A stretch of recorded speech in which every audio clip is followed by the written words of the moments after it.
Good morning. Welcome to class 2. We've got a lot to go over today, and we're going to review what we learned on Monday.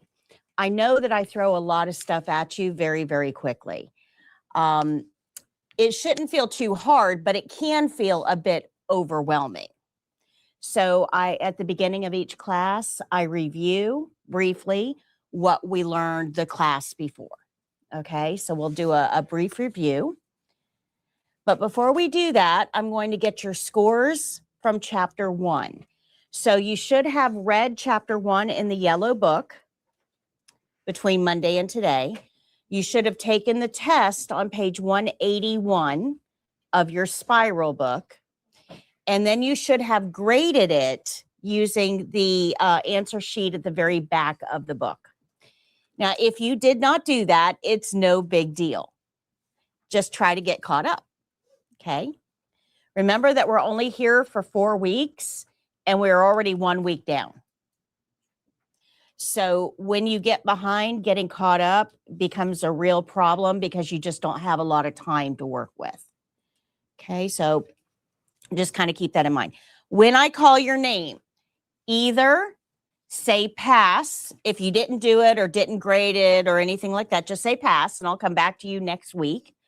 Or if you did the homework and you graded it, tell me what your score is. Now, your score you can find at the very bottom of that grading sheet, page 201.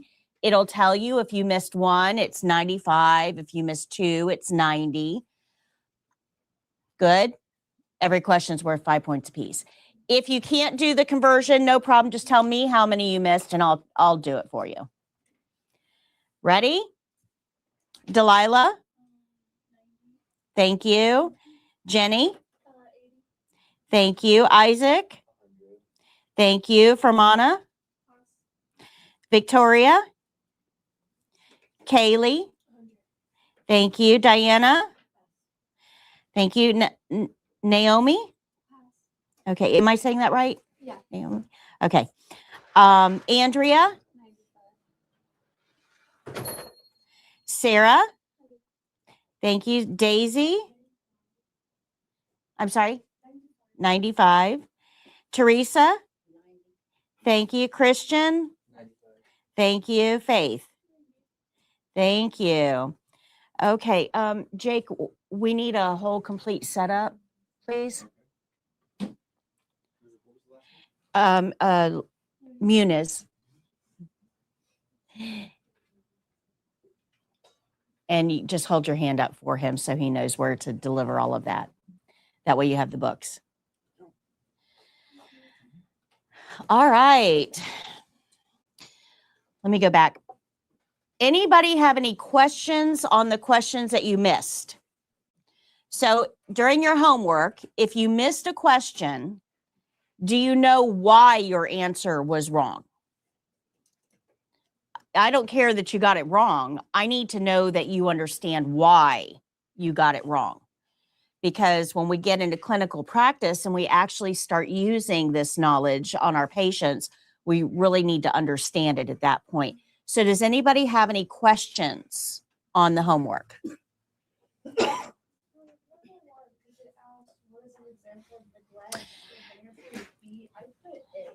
That's a very, very common problem, is that terminology, right? So we have abuse and we have neglect. And this gets missed a lot, okay? So if I walk up to you and I slap you across the face, that is battery, okay? That is a physical action. I should not do that. There will be consequences for that, okay? So battery is a physical action. Does that make sense? Now, if I have a child and I don't feed that child and I don't bathe that child and I don't do anything with that child, I have not provided the expected things to make that child thrive or at least be safe. Does that make sense? Okay, that is neglect. So battery is a physical action taken against another person. Neglect is a lack of action taken against another person. Does that make sense? Do you guys understand the difference there? So the state test isn't going to ask you what is the difference between battery and neglect. They don't want you to do either. It's pretty much that clear. Don't do either. We're going to take the very best care of the people that are entrusted to us that we can. Does that make sense? So you do kind of need to know a little bit about that because over your career, you're going to be told we can't take that action because it's battery, or we can't take that action because it's neglect. And you kind of just need to have a very vague idea that that can actually result in criminal charges against you. And one of those things that unfortunately CNAs do occasionally, and nurses too, is hiding call lights from patients. Now, we talked a little bit about that last class. And that would result in a neglect charge, or could result in a neglect charge, which is a criminal charge. Does that make sense? Okay. And very rarely do healthcare workers get charged with these things. I mean, the case has to be pretty obscene to get charged. But that doesn't mean that we don't need to learn the right ways of caring for our patients. It is becoming a little more common, though, for charges to be brought. There was just 5 CNAs it made its rounds on social media about 3 months ago, but the actual charges were brought against them a couple of years ago. And they were charged with neglect, but it was more like organized neglect, which, I mean, they got together and they kind of worked out a system where they didn't have to work and get paid, and the patients were the ones that suffered for it. So we need to understand that our patients are at risk, and they're not just at risk for people out there, they're at risk from the people caring for them. Now, one of the worst cases of this actually happened up in Citrus County, one county north of us. Back in the 90s, there was a nurse in it's called PACU, post anesthesia care unit. This is where you recover from surgery. There was a male nurse that worked in PACU. He worked alone in this place, and it was discovered that he was sexually assaulting female patients while they were still under anesthesia. And they convicted him on like 15 counts. That was what they convicted. They suspect there were a lot more victims, but the ones that they actually got him on, I think, were like 14 or 15. We are really entrusted with the care of the people that are most vulnerable, which means that they're really most at risk. And predators often will look for populations that are most at risk. So as a CNA, we really should be making sure that we're keeping our patients safe, not just from people out there, but from the people we work with and from ourselves. And that's why I kind of explain a lot of these rules as we go. Okay. So does that make sense? The difference between assault and neglect? Okay. Assault, that's the difference between battery and neglect. Assault is a little bit different. Assault is, in the legal side, really kind of getting, the lines are blurring between assault and battery, right? Traditionally speaking, assault is verbal. If I tell you, I'm going to slap you in the face, that would be assault. Now, when I actually do it, that would be battery. So they tend to go together. A lot of times we threaten before we do. They tend to go together. But strictly speaking, assault really is supposed to be verbal. Battery really is supposed to be physical, but sometimes the charges, they overlap. So we don't really need to get into that. That's law, but just so that you kind of understand a little bit about the terminology there. All right. Any other questions? How do we know what to do with each patient? The care plan. So we follow the care plan, the whole care plan, and no, so that means that your brain can't add stuff to it. Your brain can't take stuff away. And if your brain says, but what if, you tell your brain to sit down and be quiet, we got this. Okay? Because your brain will add stuff in without you even realizing it. It will. While we're doing these tasks, so the care plan tells us what tasks to do. While we're doing those tasks, what should we also be doing? What should we also be making? Observations. And then who do we report those observations to? Oops. The nurse, that's right. Do we decide what to do with those observations? If we see the patient, it has dark urine, should we encourage fluids? What should we do? Tell the nurse. If we see the patient is up at 2 a.m. and won't stay in bed, should we raise the side rails? What should we do? Report it to the nurse. So it's really important that we understand our role and that we stay in that lane. Because when we start stepping outside of that role, that's when we unknowingly put our patients at risk.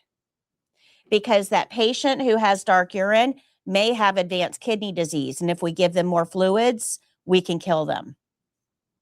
That patient that is getting out of bed at 2 a.m., if we raise those side rails, that is considered a restraint, which requires a doctor's order. If we raise the side rails without that doctor's order, it is false imprisonment because they're considered a restraint. So taking these actions that seem very logical to us, right? They seem very logical. If you have dark urine, you assume I must be dehydrated. Let me drink more water, right? They're very logical to us, but that's for us, not for the patients we care for. They have different things going on. Does that make sense? Everybody got it? All right, good job. Every skill starts with an opening. Every opening starts with a knock. That's right. Once we knock, we're going to greet who? The patient. And this is our nice, right? Good morning, good afternoon, hi, hello, how are you? We're going to be nice. And then once we're in the door and we're nice, we need to identify our patient by name.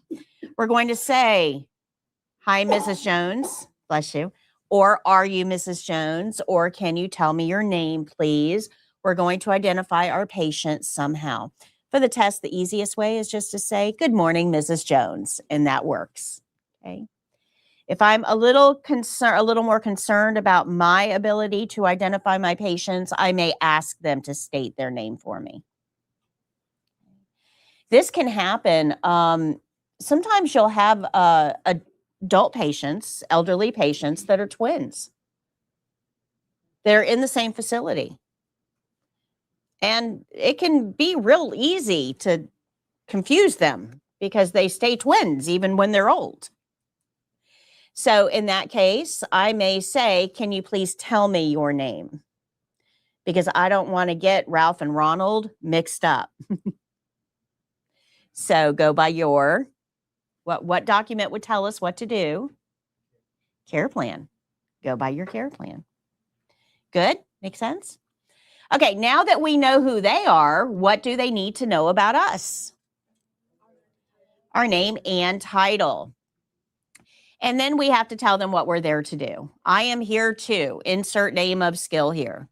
Okay, I'm here to get you up and ready for the day. If we're doing a lot of ADLs, if we're getting them out of bed and to the bathroom and brush their teeth and brush their hair and get them dressed and get them to breakfast, I'm not going to tell them all of those skills. I'm going to say, I'm going to get you ready for the day. Breakfast is almost time. And they know what's involved in that. Okay, if I'm there to do a single skill, I'm going to announce the single skill I'm there to do. I'm here to do some range of motion. I'm here to change your sheets. I'm here to turn you on your side. I'm here to give you a bath. I'm here to get you dressed. What are we there to do? Once they know what we're there to do, we're going to ask the most important question in healthcare. Is that okay? We're going to get permission. Now, there are situations where you're not going to get permission from your patient. That would be detailed on the care plan. That's right. How we are supposed to address those particular situations. But the one that comes to mind most often for people is dementia. If you ask a dementia patient, do you want to?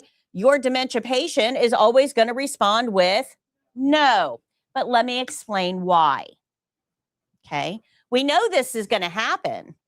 We know this, but why? Why does that happen? I'm really big into the why. Anybody ever around a 2 or 3-year-old? Anybody?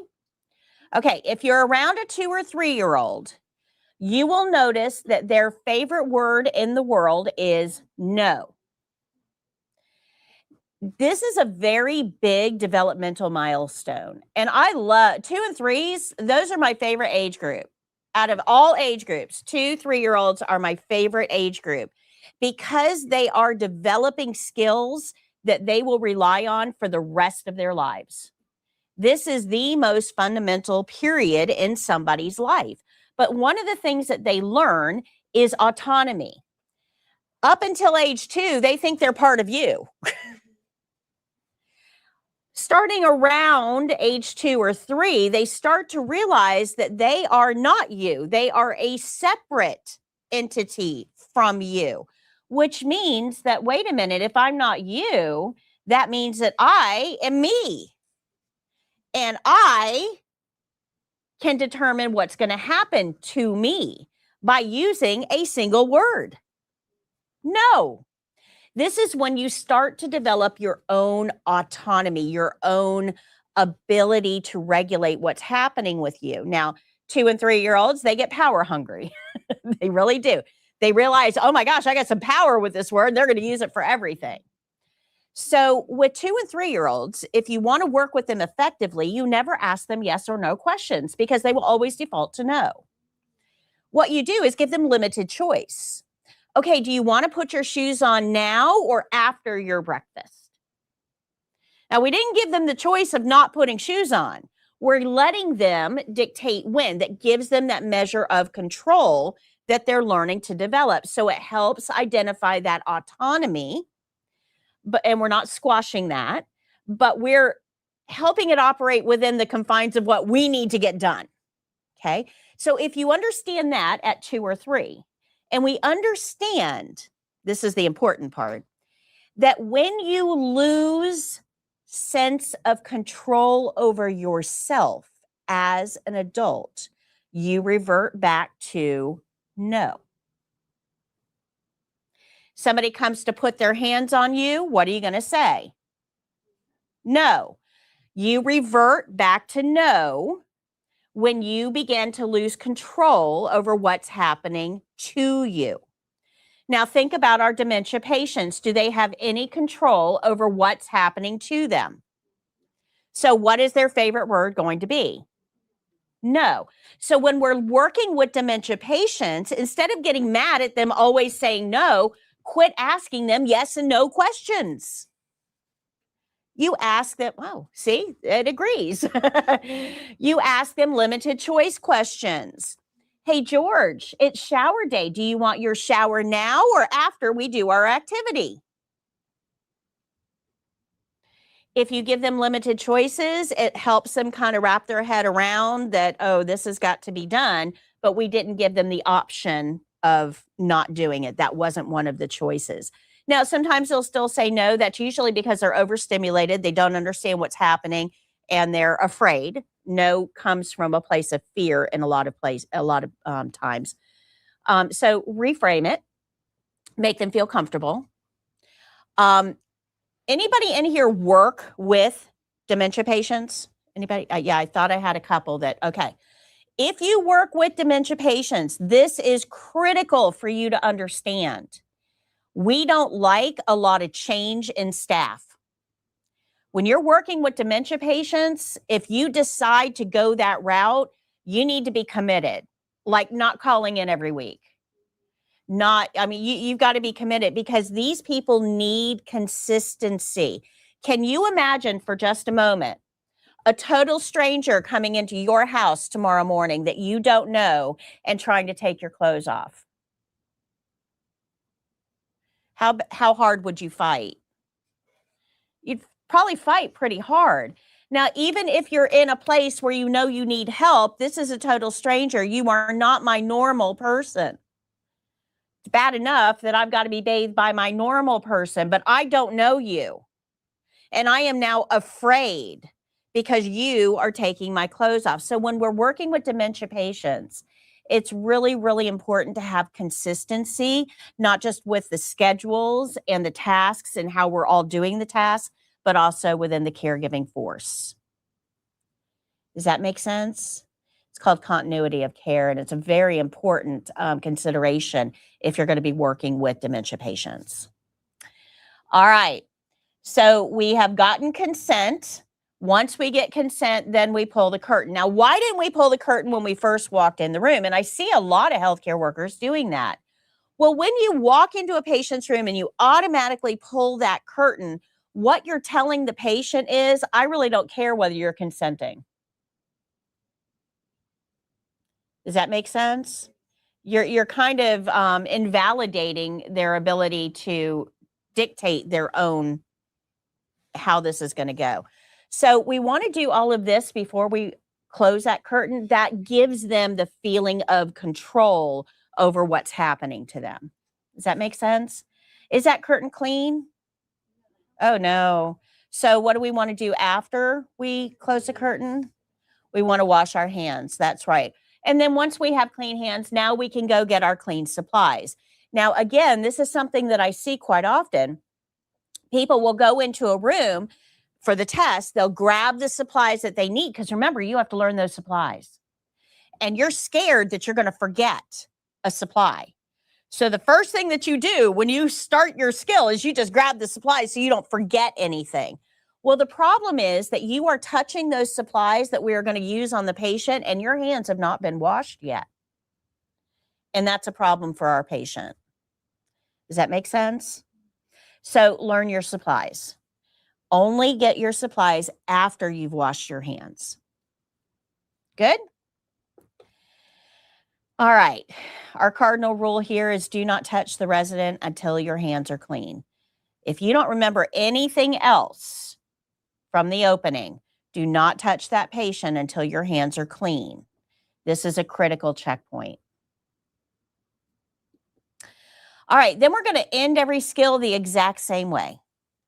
We are going to do this in any order you want to do it in. There's no set way you have to do it. Pick a way that works for you and just do that over and over and over again. For me, it's comfort, curtain, call, light, clean. That's kind of how I look at my, yeah. So when I'm reviewing, did I ask about comfort? Did I open the curtain? Did I give them the call light? Is their environment clean? Once I'm looking around, everything's good. Now I can end my skill. Make sense? Okay. So you can do this in any order. You want to make sure your patient is left in a clean and safe environment. So clean means look at them. Is the sheet arranged properly? Does their pillow need to be fluffed? Is there trash on the floor? Did you leave stuff on the overbed table? Look around the environment. You also need to look for safety. Is the bed in the lowest position? Is your patient too close to the edge of the bed? Good. So look at your patient. My LPN instructor, I went LPN to RN. My LPN instructor, Mrs. Lee Sight, she watches. She'll tune in every once in a while, and she contacts me on social media. And that was close to 40 years ago. She taught me something way back then that I think everybody should know. Always leave your patient looking better than you found them. And she would grade on that. She would intentionally, in our clinical lab, put things out to see, are you going to notice? Leave your patient looking better than you found them. And if you adopt this as a principle, your patients will automatically start to trust you. Leave your patient looking better than you found them. Now, I call this the grandma, my grandma specifically, principle. I want you to imagine for a second that you're the patient. You're laying here. You are sick, ill, injured. You're something. You're not home. You want to be home. You're not home. You're surrounded by strangers. Your loved ones have things to do. They're working. They're home taking care of other people. They're not there at the bedside 24/7. In fact, we have visiting hours to specifically keep them from being at the bedside 24 hours. So a lot of this time you are alone. So you're sick, you're injured or ill, you're alone. You're super concentrated on what's happening to you and what that's going to mean. You're scared. You are scared. You are medicated. You are a lot of things. Okay. During that time, you are going to be, you might scroll through social media, but it's not going to hold your attention. You might look at TV. It's not going to hold your attention. You might pick up a book to read. It's not going to hold your attention. You are going to be scatterbrained because of your situation. Make sense? So what you are likely to do is fixate on something. And what ends up happening, this is really fascinating. This has to do more with the call light, but I want to explain it. My grandmother did this, and it drove my mom nuts. But my grandmother did this. She had an aide, because she was on hospice, that would change her sheets, make her bed. Well, my grandmother was very, very particular. She taught me how to make a hospital corner when I was 3 years old. So I have been making hospital corners since I was 3 years old. You could bounce a quarter on my bed. Yes. Okay. She's very particular. She likes things the way she likes them. Well, she's got an aide that is making the bed who isn't as particular as my grandmother is, but my grandmother is very nice, very sweet. And after the aide went, changed the sheets and left, she would sit there and stare at that bed. And it drove her nuts because the sheets weren't done right. Now, she had nothing else to focus on. Nothing. She wasn't working. She didn't have to go make dinner. There wasn't a bathroom to clean. She had nothing in her life to do but stare at that sheet. So over time, you can imagine how she built this up in her head, right?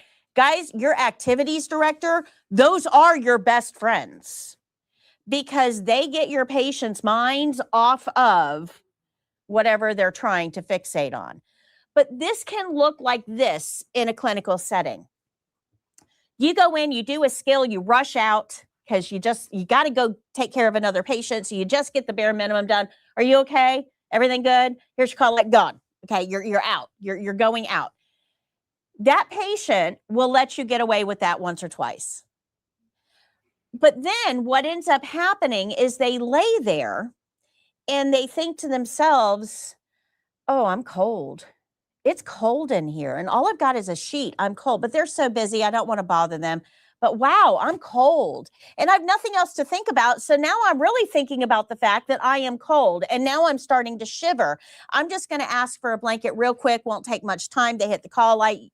You stop what you're doing. You go in. What's going on? They say, I need a blanket. You say, okay, you go get a blanket. You put it on them and you leave the room quickly because you were in the middle of another task. Now they're sitting there. They adjust their blanket, wrap it around them, and the TV remote falls on the floor. Now, they can't get out of bed. They can't reach down to get it. And now they're stuck watching a show that they absolutely hate. And they put up with it for a little while, but eventually, you know what they're going to do? They're going to hit that call light.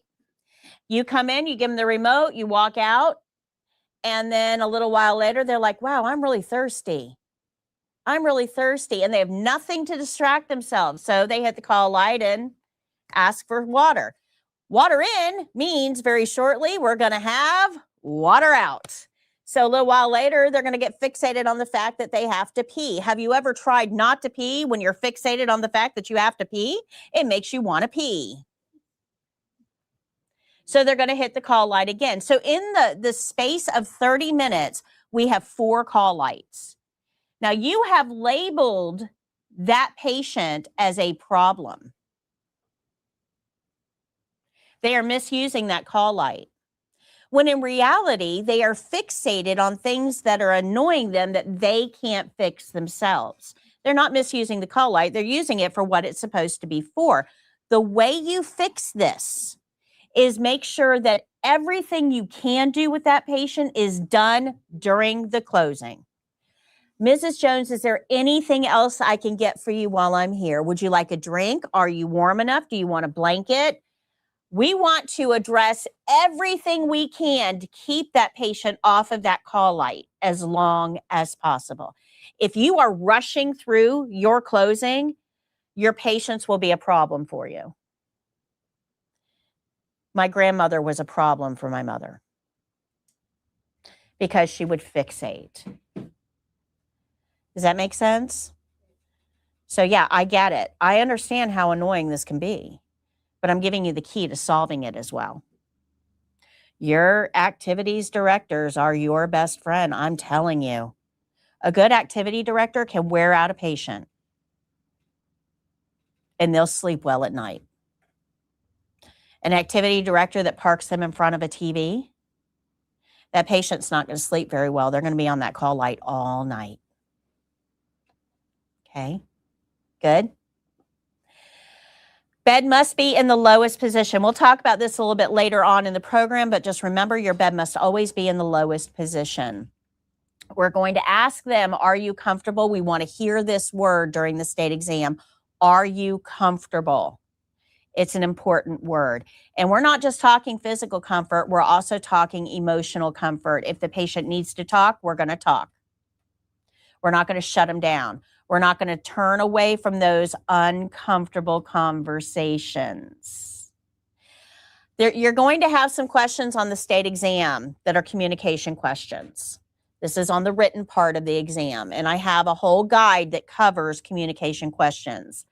But the way that we identify communication questions is they will always have, how would you respond? What would you say? Okay, so we know it's a communication question. When it's a communication question, the first thing you need to find out is this a dementia patient? And it'll say in the question, they're confused, they have dementia, something like that.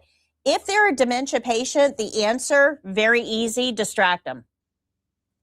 Distract them. Get them involved in something. Take them for a walk. Change the subject. Move them along. Get them off of that fixation, right? We just talked about that. So dementia patients, always distract them. Good? So what do we do with the other patients, the ones that don't have dementia and are asking questions or want to talk? We want to shut that down as quick as possible because we're not comfortable talking, and that's the worst thing that we should do. We need to encourage these people to talk.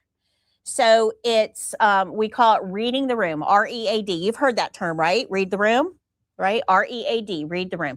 So we're looking for a response from us that is respectful, that is empathetic, that acknowledges what they feel, okay? And has discretion. So we're not telling them things that they shouldn't know, right? We're going to use our discretion. So if somebody says, I am so afraid because they just told me I have cancer and I don't know what to do. Your initial reaction is like, I don't either. Don't ask me. That doesn't help your patient. They're scared. So what we should say is something that reflects back to them. It sounds like you're afraid. Would you like to talk about that? Let them talk. We're not going to give them medical advice. We're not going to tell them we know how they feel. We're not going to do any of that. We're just going to let them talk. If they have specific questions, we would say, I'm so sorry, that's above my pay grade, but I can certainly get the nurse to help you with that. We're not going to say, well, I don't know what to tell you, dude, but I got to go. that make sense? So read the room. So we're looking for answers that are respectful, empathetic, acknowledge, and have discretion. You now know how to answer all communication questions for the state exam. All of them. A week from yesterday, I will have the game show. You might want to tune in for that. All right, so we're going to ask, are you comfortable? We want to address preferences during this time. Remember, comfort is more than just physical, it's also emotional. You want to look and make sure your patient is covered. I should never see knobby knees. We'll talk about that in a little bit. We're going to open that curtain. Patient doesn't need privacy anymore. We're done with our skill. Keeping a patient isolated increases risks of depression, withdrawal, and negative patient outcomes. People are social creatures. We tend to like to at least see other people. So don't keep that curtain closed and isolate them. It can also lead to feelings of shame in your patient, especially if they have a very high self-worth and this is affecting their self-image, whatever's happening to them. So open that curtain. If the patient says, no, leave that curtain closed, I don't want it open, that's a change. What do we do with changes? We report them. And we have to give them their call light. This is just how they're going to notify us if there's a problem. Once we've done all of that with the patient, we have collected the patient's cooties on the way. We have touched the patient, their bedding, the call light, the bed controller. We have touched a lot of things in this patient environment, and we have cootied up. Now, I can touch the call light and then the patient, that's fine, because the patient touches the call light. Same cooties. They're okay with their cooties. They're comfortable with their cooties. They live fine with their cooties. What I don't want to do is take this guy's cooties to the next guy. Make sense? Okay. So once you've cootied up, we got to go wash our hands and get rid of those cooties from that patient. Then if we have to document, not all skills require documentation. We're only doing 4: pulse, respiration, feeding, and drainage bag. You will get one of those 4.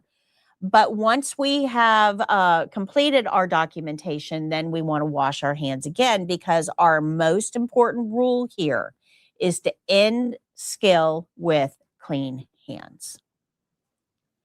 Okay, good. All right. So we have learned out of that back wall, I told you we're going to learn all of those. We have learned skill rules, the opening, and the closing. So we are now 3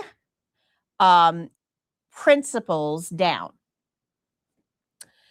We learned how to wash our hands too. This was our first skill. To wash your hands, you're going to wet them. You're going to apply soap, and you're going to lather all areas for at least 20 seconds. Don't use a song to time yourself. Use the clock. After you've washed your hands for at least 20 seconds, then move on to your nails. Once you've gone down each nail with your thumb and circle them on the palm of your hand, then you can rinse. When you rinse, don't touch the inside of the sink or the faucet. We don't want to recontaminate. We're going to, after rinsing, dry what's clean, not what's wet, what's clean. Throw those paper towels away. Our faucet is still running. Then we're going to, after we throw those paper towels away, get a clean, dry paper towel to turn our faucet off. Good. And then we'll throw that away. Don't use a song. Use the clock. All right, you have to wash your hands before and after every skill that we do on the state exam. Now, during the test, do you guys remember where I told you those evaluators want to be? At home in their pool drinking their margaritas, right?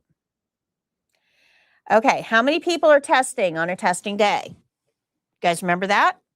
8. Okay. A lot of numbers here. How many skills does each person have to do during the test? So we have 8 people. They each have to do 3 skills. Now, if you remember, I told you when we do a documentation skill, we have one extra hand washing. You guys remember that? Right? You wash your hands before the skill, you wash your hands at the end of the skill, you document, and you wash your hands again. How many documentation skills does every candidate get? 1. So let's do the math. We have 8 people testing. Each of those has 3 skills to do. And one of those skills is a documentation skill. Everybody with me? So if you're testing, you're going to wash your hands at the beginning of skill 1 and the end of skill 1, the beginning of skill 2 and the end of skill 2, the beginning of skill 3 and the end of skill 3, and again after documentation. How many hand washings is that? 7. Yeah, 7. So beginning of skill 1, end of skill 1. Beginning of skill 2, end of skill 2. Beginning of skill 3, end of skill 3, and after hand washing. 7 hand washings.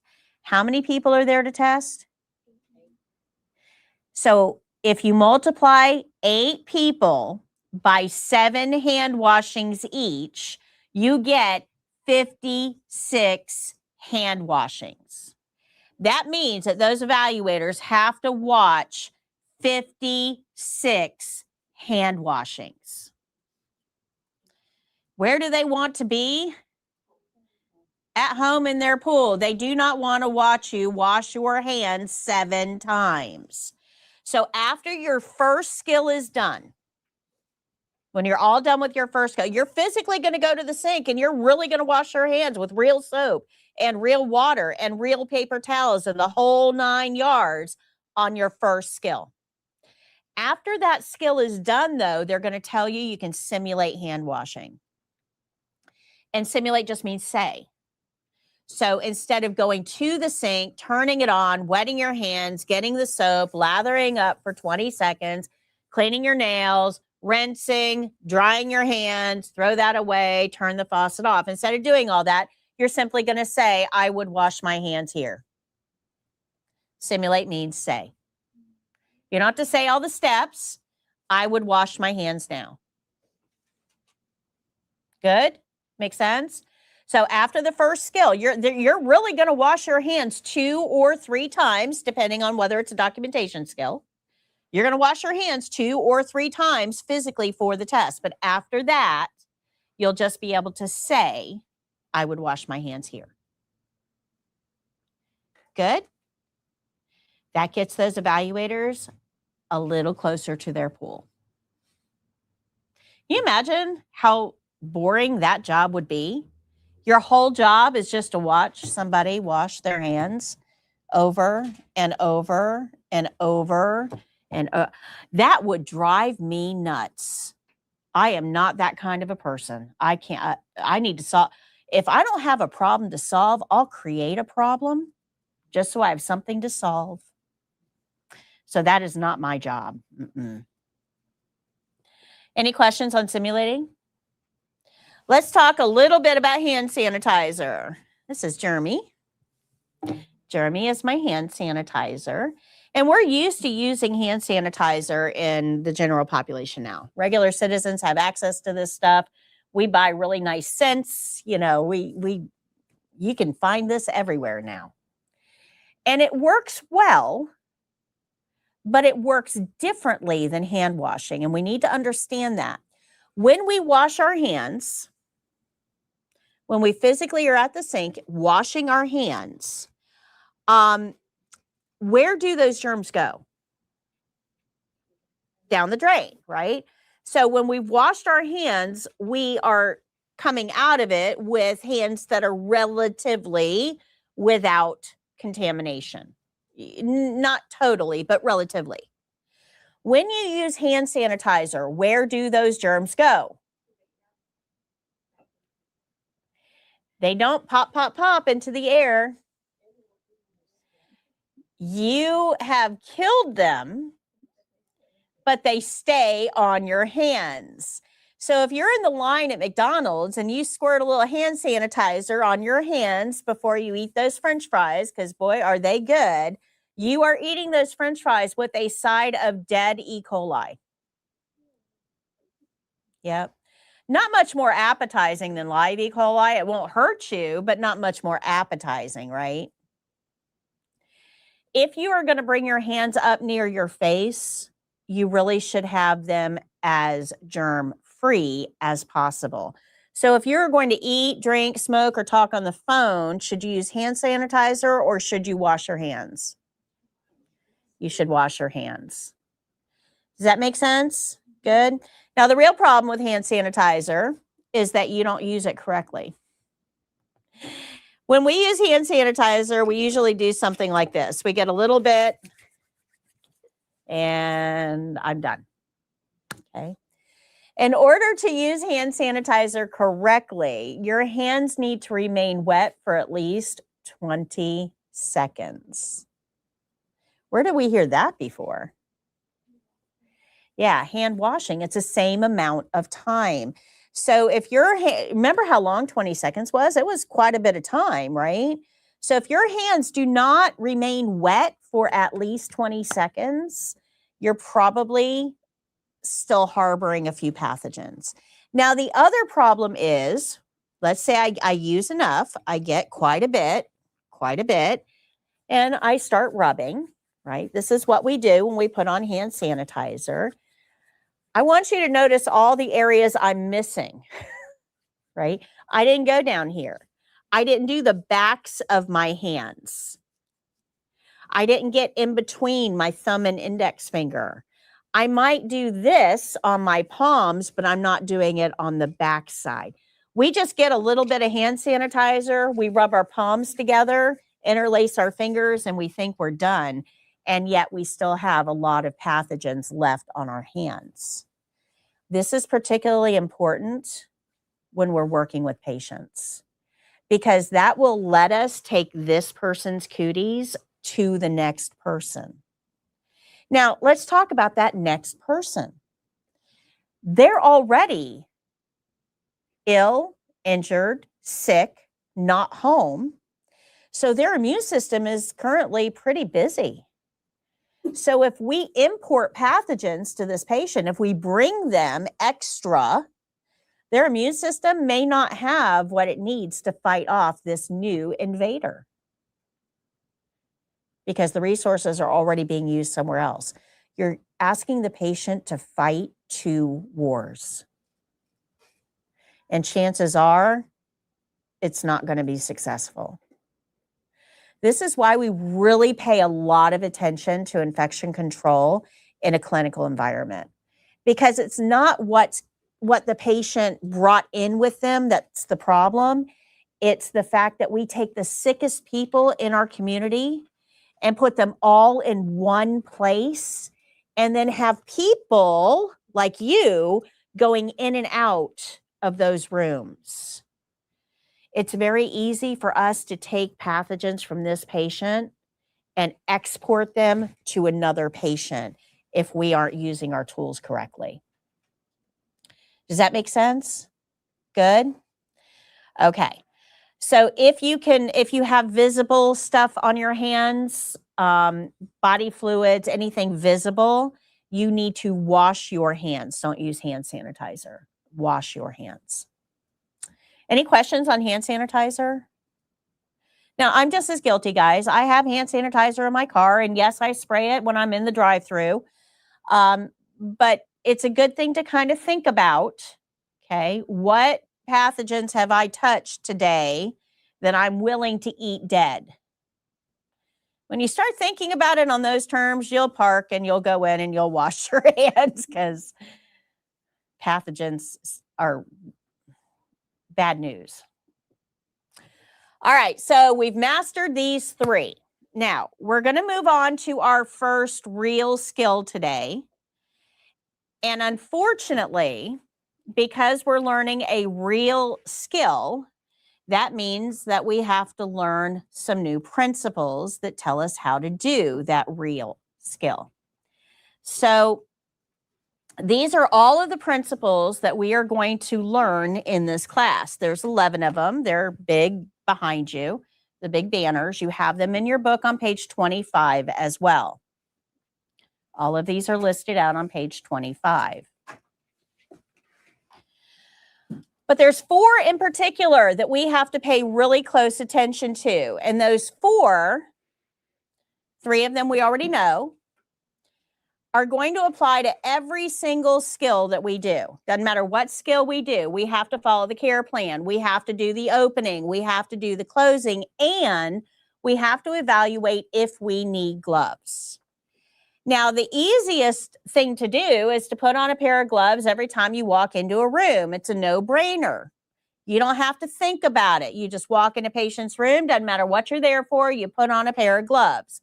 No-brainer. You're not thinking about it, and that is a problem because we should never be in a pathogen-rich environment without thinking about those pathogens. So let's talk about glove rules. Everything I'm about to tell you is on page, or starts on page 40. Stand up for this.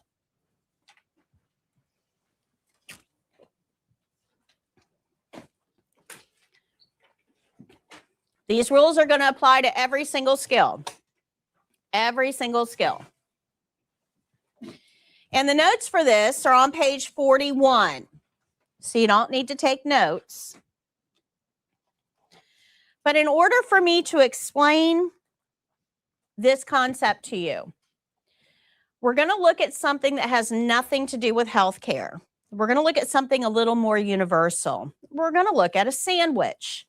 Now, have you guys all been to a place where they build a sandwich in front of you? You tell them what you want and they build it in front of you? Okay. Let's talk about that process. I'm going to build your sandwich. Now, do you want me touching that sandwich when you're ordering it? Well, do you want me touching all those things? Like the bread and the lettuce and the tomato? Do you want me touching those with my bare hands? What do you want me to wear? Gloves, yeah. So you feel much better when I'm not touching your food, don't you? So I'm going to put on a pair of gloves. This is an interactive exercise, so you guys are going to participate. So what kind of bread would you like? White, wheat, Italian? What do you want? White. Okay, so I'm going to reach into that bread cart and I'm going to grab a loaf of white bread and I'm going to put it on the counter and I'm going to pick up the knife that's laying there, the serrated one, and I'm going to cut that bread in half and fold it over so that I can get the condiments on it. Would you like some mayonnaise? Okay, so I'm going to reach in after I've opened up my bread. I'm going to reach into that little mayonnaise container there, and it's always got that spatula sticking out of it that they can spread the mayonnaise. So I'm going to grab that spatula and I'm going to put the mayonnaise on the bread and stick that spatula back for the next sandwich. Now that we have mayonnaise on our bread, we need some sauces. So what kind of sauces do we want? None? You don't want mustard, honey mustard? Nothing? Okay. So I'm going to ask you, what kind of sauce do we want? Ranch. So I'm going to pick up one of these containers and I'm going to tap it on the thing to get all this stuff down. And I'm going to squirt it on the sandwich and put that container back. So now we've got our bread that's been cut open. We've got some mayonnaise and some ranch on there. Let's add some bacon because everything is better with bacon. So I'm going to grab the bacon package out of the cooler at the bottom, grab a couple of slices out of it and put it on our sandwich. Now, what kind of meat do we want? Ham, turkey, roast beef? Turkey. So I'm going to get out of that little cooler, I'm going to open it up and I'm going to get a package that's already pre-done of the turkey and I lay it down on the sandwich and I throw the little paper thing separator away. Now we need some cheese. So what kind of cheese do you want? Cheddar. So I go in the little cheese drawer and, oh no, I'm out of cheddar. 1 second, because we need to go into the big walk-in cooler and grab a block of cheddar. And we're going to put it on the slicer and slice that cheddar, and then I'll put the big block back. Now I've got the cheddar, I'll put it on the sandwich. Do you want that toasted? Sure, right? Sandwiches are better toasted. So we're going to put it in the toaster, but unfortunately right now that toaster is being used, so we're going to hang out and wait a minute. And then when it's our turn, we'll put it in, and then we have to turn that dial on the toaster oven, and we want to wait. When it dings, then I'm going to get the paddle, get the sandwich out of the toaster and put it on the counter. So, catch up. Do you want lettuce? Yes. So I'm going to reach in and grab a thing of lettuce, and I'm going to sprinkle that on the sandwich. How about some tomato? So I'm going to take a couple slices of tomato and put it on there. Whoops. How about pickles? Do we want pickles? Pickles, yeah. Black olives? Okay. How about salt and pepper? Salt and pepper? Okay. All right.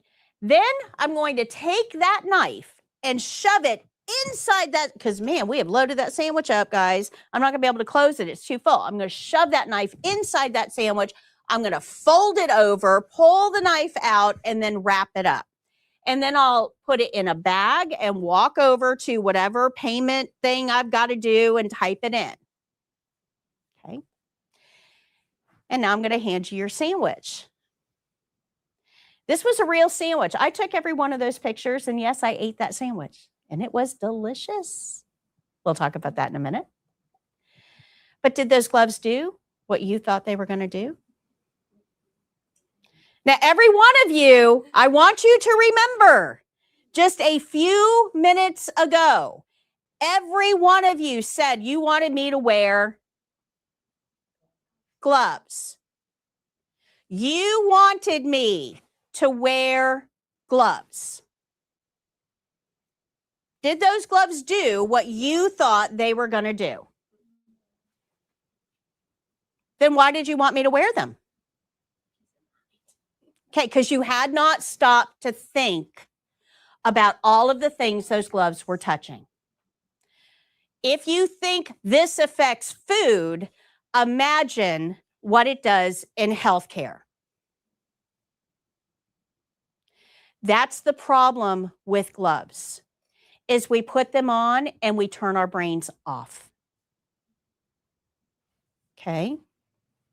So let's take a look at all of those things that the gloves touched. They touched the bread cart, they touched the knife, the mayonnaise spreader, the sauce bottles, the bacon package, the cheese drawer, the big cooler, the packages in the cooler, the slicer, the table, the oven controls, the paddle, the toppings, and the sandwich itself.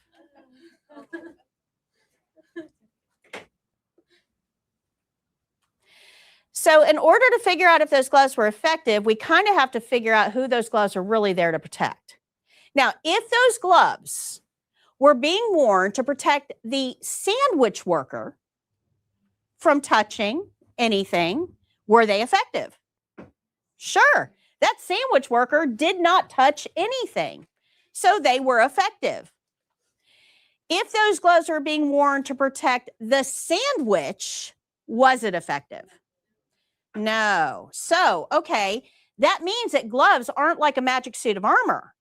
That means that we actually have to know who those gloves should be protecting to figure out whether they are effective or not. Good? So in order to understand this concept, we have to talk about something called the chain of infection. Now, this is super, super complicated, guys, super complex. People get doctorates in infection control. I'm not going anywhere near. I'm doing this at a 5th grade level, okay? So those of you online, don't come for me. I know I'm super simplifying this, okay? Super simplifying. But this is what you need to know as a healthcare worker about the chain of infection. And we're going to talk about this on page 123. You'll see this graphic. So when it comes to the chain of infection, the very first thing that we need is a pathogen. No pathogen, no problem. If I don't have hepatitis C, I cannot give it to you. That makes sense, right? So no pathogen, no problem. So we start out with a pathogen. But we have kind of a warped idea of pathogens. Pathogens aren't normally looking to get out. They have, once they've gotten into somebody, the ideal environment. Ideal environment. This is their home, okay? This is where they live, work, and play. They either invade cells or they do what they're going to do, okay? So we have a pathogen that's in a warm, dark, moist environment. They're happy. They're not going to leave on their own. So let's talk about one of the most common pathogens, the common cold. What are some symptoms you get when you have the common cold? Runny nose. Let's stop there for a second. When you get a runny nose, what that is, that's not the pathogen, guys. That's your body. Your body is trying to push that pathogen out through mucus. It's trying to get rid of it, kick it out the door. What's another symptom? Okay, headache. The headache is trying to make you rest so your immune system has energy to function. What else? Cough. Cough is your body's way of pushing, just like sneezing, pushing that pathogen out of a doorway. Right? You guys starting to see that a lot of the symptoms that we have is our body's way of reducing the load, the pathogen load. Okay, good. Makes sense? All right. So pathogens didn't leave on their own. They had to be forced out. And that's because the body is a really good home environment. Now, when these pathogens exit the body through a portal of exit, when they exit the body, they don't do it through the skin. They do it through a doorway that already exists.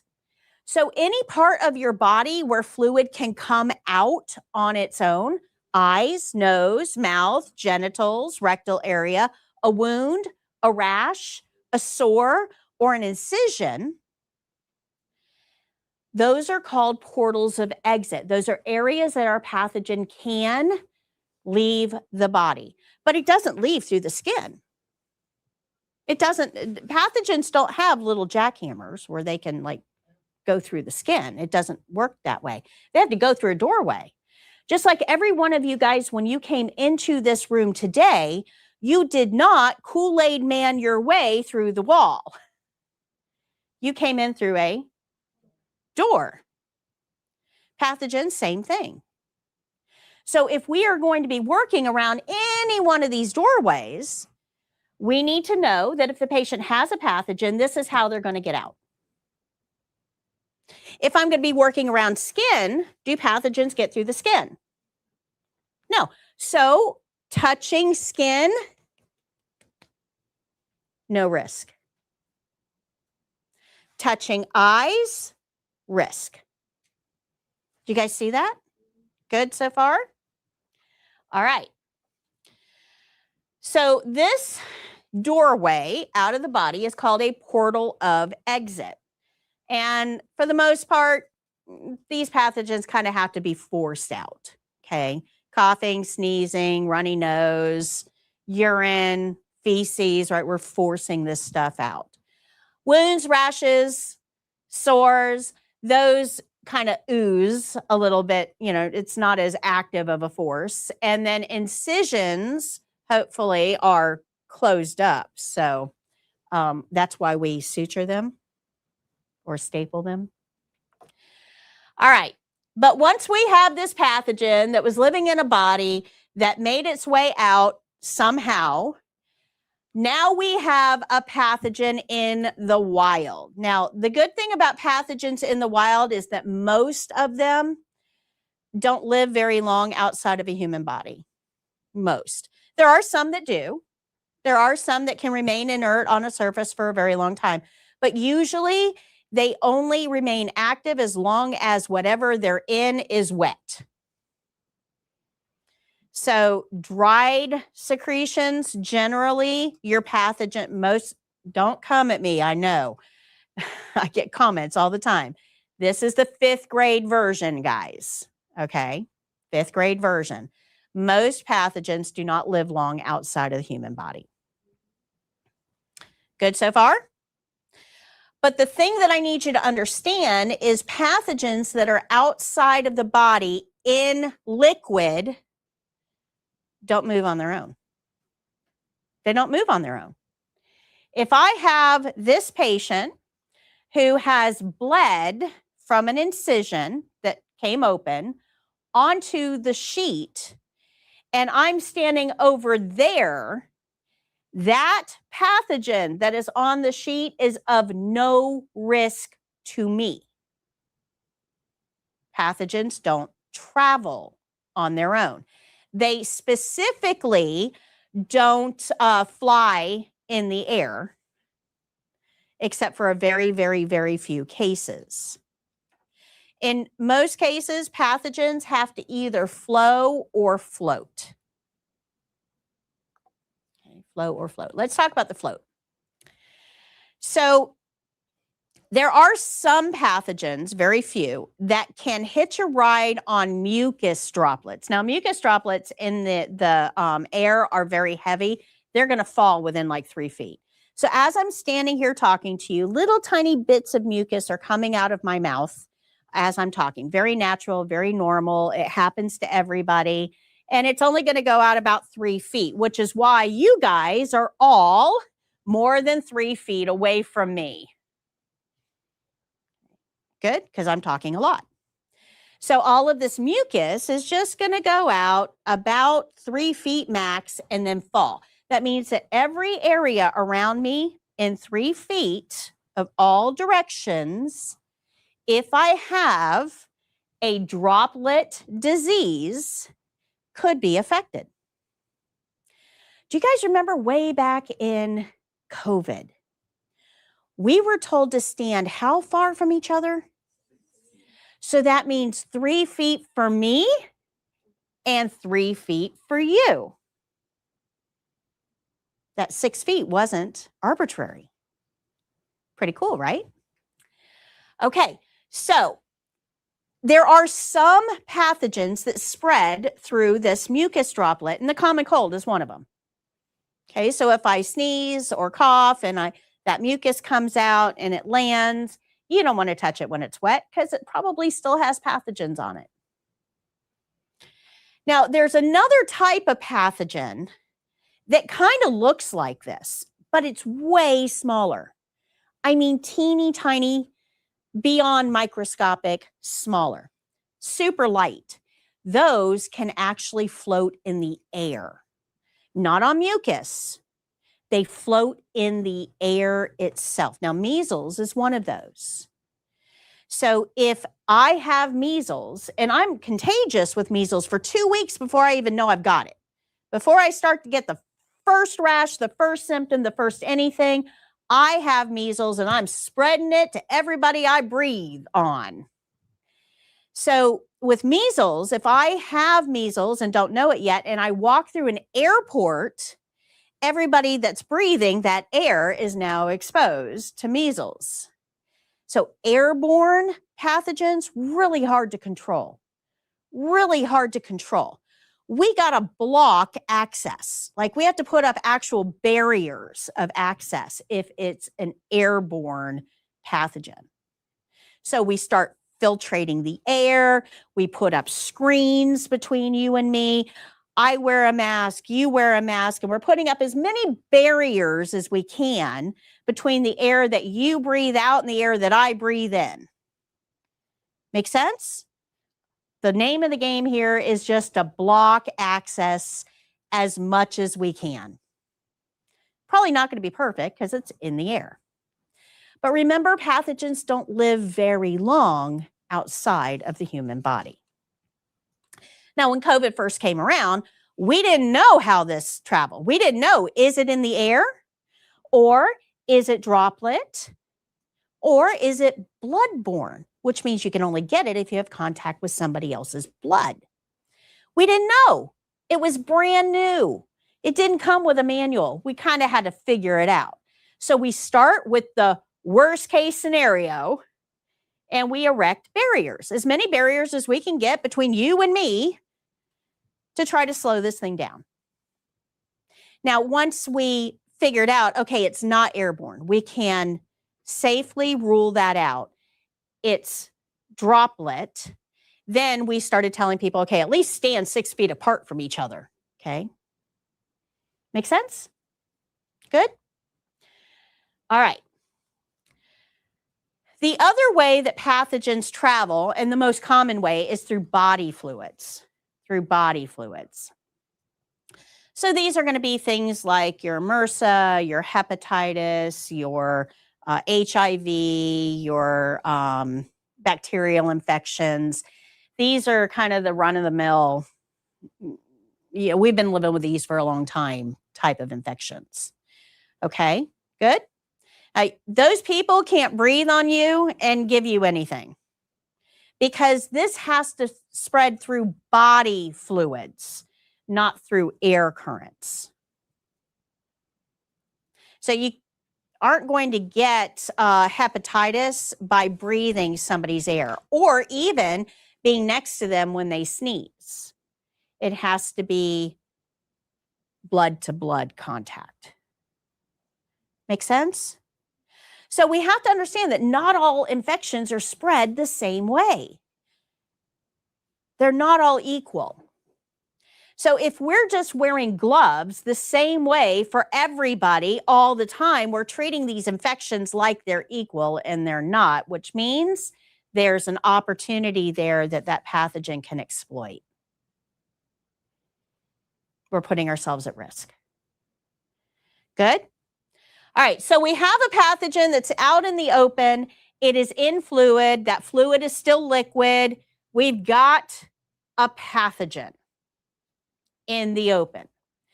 Now, that pathogen in the open, still not a risk yet to anybody else. Still not a risk to anyone else. That pathogen has to get into another body. Because remember, I said they don't stick around very long out in the open. If this thing sticks around in the open, it's going to die on its own. Its job is to try to get into somebody else. Into somebody else as quickly as possible. Quicker the better. Now, luckily for our pathogen friends, we put our hands up near our face about 20 times an hour. And you don't even realize it. Right? You move your glasses up. You scratch something. You rest your hand on your chin because you're bored. Right? We put our hands up here all the time. We answer phone calls. We chew a nail. We do. We eat. We drink. We do all kinds of things. We bring. Now, do you guys remember all the doorways we talked about? Right? The majority of them are your face. The part we don't cover. We cover our genitals. We cover our rectal area, right? We don't want any pathogens in there, but we don't cover the face. So in healthcare, if I can't get you to do anything else, I need you to be aware of what your hands are up to. Because your hands will do things without your permission all the time. All the time. So be aware of what your hands are up to. Now, those portal of entries, the ways in, those are the same ways that the pathogen got out of the other guy. Same doorways. Eyes, nose, mouth, genitals, rectal area, wounds, rashes, sores, incisions. If you got any of those, and I guarantee you got a few, if you got any of those, we don't want to introduce pathogens to them. I saw a really funny meme that was awesome sometime last week. And it says, healthcare, the only job where you have to wash your hands before you go to the bathroom. Think about that for a second. Because we're around body openings. And wash your hands after too, by the way. Don't forget that one. All right. So remember that the ways out are also the same ways in. You guys starting to see infection control a little different? Okay. If that pathogen can't find a doorway to enter, it'll die. It'll die. Yay for us. Score 1 for the home team. But even if they can find their way in a door, even if they find one and they get in, okay, your body that now has that new pathogen in it must be susceptible to infection. In a lot of cases, if your immune system is in tip-top shape and working well, your immune system will say, intruder alert, send the white blood cells, they'll kill the pathogen, no infection. Awesome. That's what we want. That's the right way to go, okay? Now, if your immune system is not up to standards, then that pathogen is going to find a safe place to hide and turn on the copy machine. Because pathogens don't need little boy pathogens and little girl pathogens in a bar to have baby pathogens. Doesn't work that way. All they need is the right conditions, and they zip themselves in half, and now we've got 2. And that 2 turns into 4. That 4 turns into 8, 16, 32, 64, 128, 260. I mean, it just goes on and on and on. So very quickly. So the whole goal is to not be susceptible. So we want to make sure that we're getting good exercise, that we're eating right, that we're doing all the things that we should for self-care, so our immune system doesn't get too low that leaves us open. Make sense? Good. But there's something else that can help with this susceptibility. So your white blood cells develop what's called immunity. So when you get measles or chickenpox, let's pick on chickenpox today. You get chickenpox, which is a virus, when you're little. And you get this rash and you're absolutely miserable for about 7 days, but then you get over it and you go on with life, okay? Your immune system during that time when you were young and infected had to figure out how to kill that particular virus. And it's going to try a lot of different things. And we're going to oversimplify this, really oversimplify this. But let's say that a chickenpox virus walks in this door and you see him and you say, you don't belong in here. You're kind of a scary dude. We got to get rid of you. And you hit him over the head with that pink cup. And he runs out. You didn't kill him though. So he runs outside and he tells all the other viruses out there, hey, listen, when you go in, there's a lady there with a pink cup. She's going to hit you over the head. So duck. So the next virus walks in, next chickenpox virus walks in and sees him. And he picks up that hand sanitizer and squirts it on the virus. And the virus is like, ha, that stings my eyes, but it didn't kill me. And it goes back outside and it tells the other guys, hey, when you walk in the door, pink cup, hand sanitizer. So the third one comes in, he already knows exactly what's coming. So when he comes in, he bobs right, he bobs left, he avoids these guys, and you pick up a fire extinguisher and blast him and kill him. Well, now he can't go outside and tell anybody else about the fire extinguisher. So the next one that comes in, what are we jumping on? Fire extinguisher. We know it works, and they don't know about it. Secret weapon. So we kill the viruses. Now we all know how to kill viruses. We're all going to get fire extinguishers, and we're going after this, and we're going to kill them all. And our infection resolves. We get better. Do you guys see how the immune system works? But that takes some time because we have to look at every possible combination of things to figure out what's going to kill this actual guy. Well, your immune system's pretty smart. It says, okay, well, this guy might actually show up again sometime in our life. So let's keep notes that the fire extinguisher worked. So it has a little secretary. It says, take a note. If you see this guy, wanted poster, picture, this guy, go straight for the fire extinguisher. Secretary writes it all down, takes a picture, puts it in a filing cabinet. And then if we ever get infected again, the secretary goes to the filing cabinet, looks through and says, hold on, I got this one. I got this one. Yep, here it is. Same guy. We're going to use a fire extinguisher. We get rid of it before it ever causes an infection. You have been exposed to things that your immune system took care of before you ever knew that it had invaded. Every day. Every day. This filing cabinet, pretty massive, holds a lot of stuff. Now, wouldn't it be nice if I told you, hey, we are about to have a massive pathogen invasion here, so I want everybody ready? Your first action or your first question is going to be, well, how do we kill it? How do we kill it? If I can tell you this is what we're going to use, and I can give you the tools to kill it quickly, we would not get infected. Make sense? That, what I just described, is a vaccine. A vaccine is instructions to your immune system. This is what the guy looks like. We've already done all the work in the lab. This is how we kill it. Oh, and here's a box of those things, just in case. So if you ever see this guy, grab that fire extinguisher I just gave you and give it a whack and see if it works. That's what a vaccine is. Now, if we're going to be working in an area where we know a lot of these pathogens exist because of the populations we're working with, and we have a vaccine that can help prevent, help give your immune system a head start, then it might be a good idea to have that vaccine in our caregiving population. Does that make sense? Okay.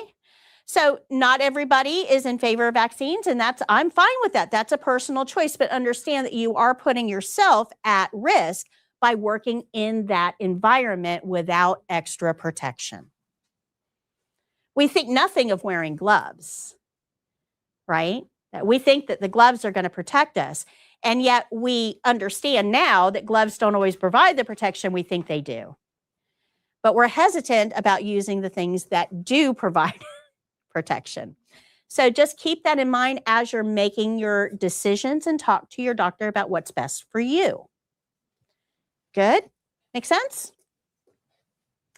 Okay. And I'm one to talk because I'm putting off my shingles vaccine. I know that I need it. I know that I have to have it. I know that I'm at risk because my grandmother had shingles and it caused blindness. I am at risk. And yet I'm not making that appointment.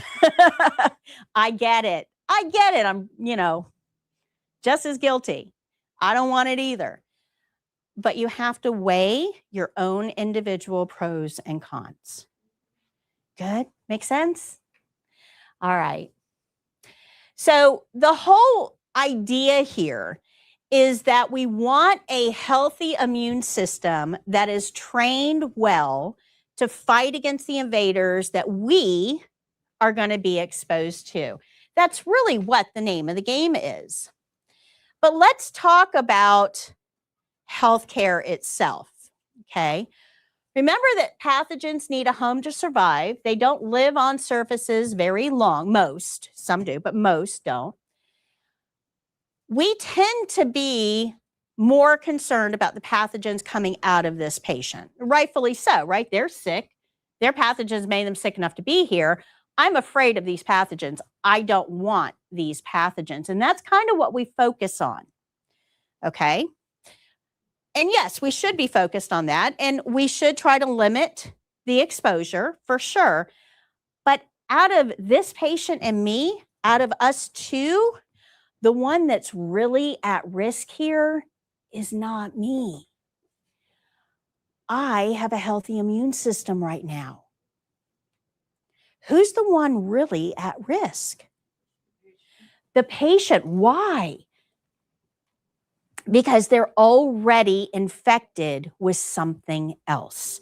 Their immune system already working. Does that make sense? Okay. So remember that pathogens travel in fluids, and as long as you're not touching fluids, you're not at risk. Skin-to-skin contact, not a problem. Not a problem for most things.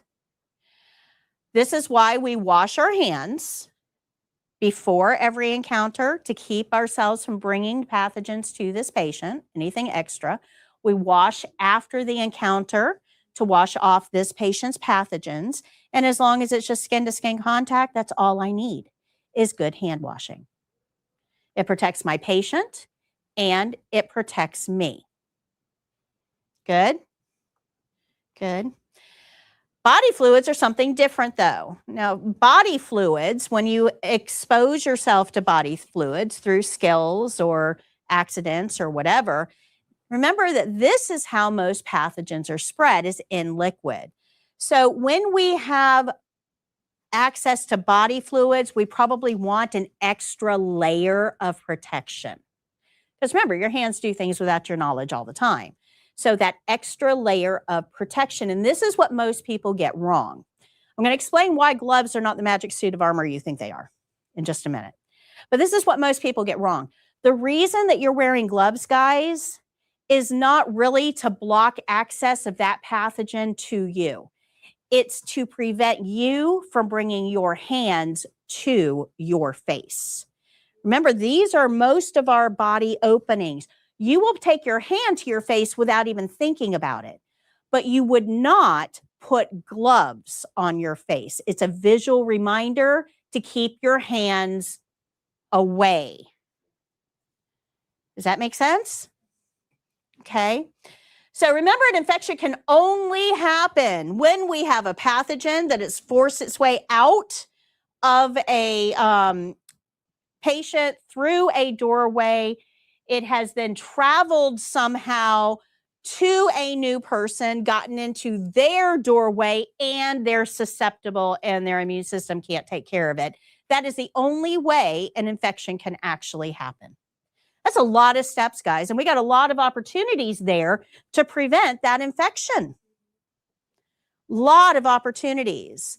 So the very best one that we have is this one, wash your hands. But this is what happens in a clinical setting. People will walk in, they'll put on a set of gloves, they'll do what they have to do, they'll take those gloves off, and they'll think to themselves, my hands are clean. I don't need to wash my hands. They're clean. I didn't touch anything, not on my skin. Let's see if that's really true. Here's our principle. Don't let stuff from other people's holes into yours. I'm going to make that into a t-shirt someday. Cover your holes. Cover your holes. And yes, it means exactly what you think it means. Don't let stuff from other people's holes into any of your holes. That is how infections spread. So if I have a scratch from a brand new kitten on my hand, I should cover that hole. If I am coughing, I should cover that hole. Cover your holes, people. All right. Gloves, in reality, don't do anything more than your skin does. Your skin keeps out pathogens. Those gloves reduce pathogens. Doesn't do anything more than your skin does. You do not need gloves for every single skill you do. And we have this misconception in healthcare. We tend to think that we're wearing those gloves more for us than we are for the patient, and that's actually backwards. We're not wearing the gloves for us. We're washing our hands before we touch the patient. We're washing our hands after we touch the patient. Those gloves are not doing what you think they're doing. I'm going to show you that in just a minute. Who we're really wearing those gloves for is the patient, because we are around their doorways. And we want to make sure that we're not introducing pathogens into your patient by being around their doorways. Think of everything that CNAs do. Think about the tasks that we do. They involve the patient's doorways. So you're pretty healthy. Your immune system is on standby, but your patient is not. Their immune system currently busy. And we put these people in a setting where all of the biggest, baddest pathogens are. I can't call up my local hospital and say, hey, I need a vacation. I'd like to book a room. 3 days ought to do it. I'll be arriving on Saturday. Do you think that hospital is going to take my reservation? Anybody ever go to an ER? ER has one job and one job only: to get you to leave. That is the job of the ER. If they have to admit you, they lose the game. Their job is to stabilize you, send you home, and tell you to contact your local doctor to manage whatever is wrong with you. Now, if you can't be sent home, if you can't be stabilized, then they have to admit you, and they've lost the game. So that means that the people that actually have a bed have proven that they are sick enough to deserve that bed. That means that we have taken the very most sick patients in our community, made them prove that they were the most sick patients in our community, and we put them in bed right next to the other most sick person in our community. You want to talk about a pathogen-rich environment? You're not the one at risk here. Your patients are. Good? Are you starting to look at infection control a little different?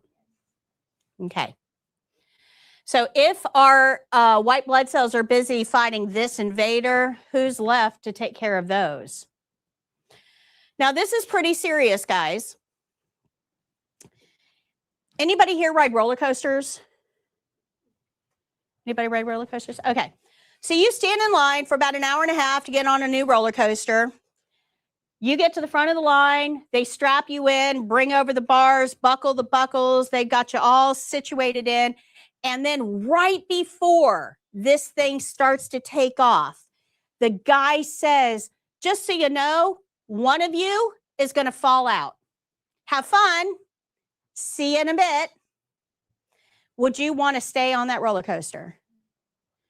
1 out of 25, not real good odds, is it? Not real good odds. Well, that's actually the same odds as your patient in the hospital getting an infection they did not come in with. 1 out of every 25. Those are awful odds. Those are horrible odds.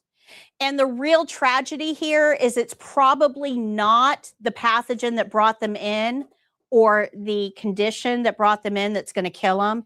It's what we gave them extra that's going to kill them. And it kills about 1 out of every 12 of those.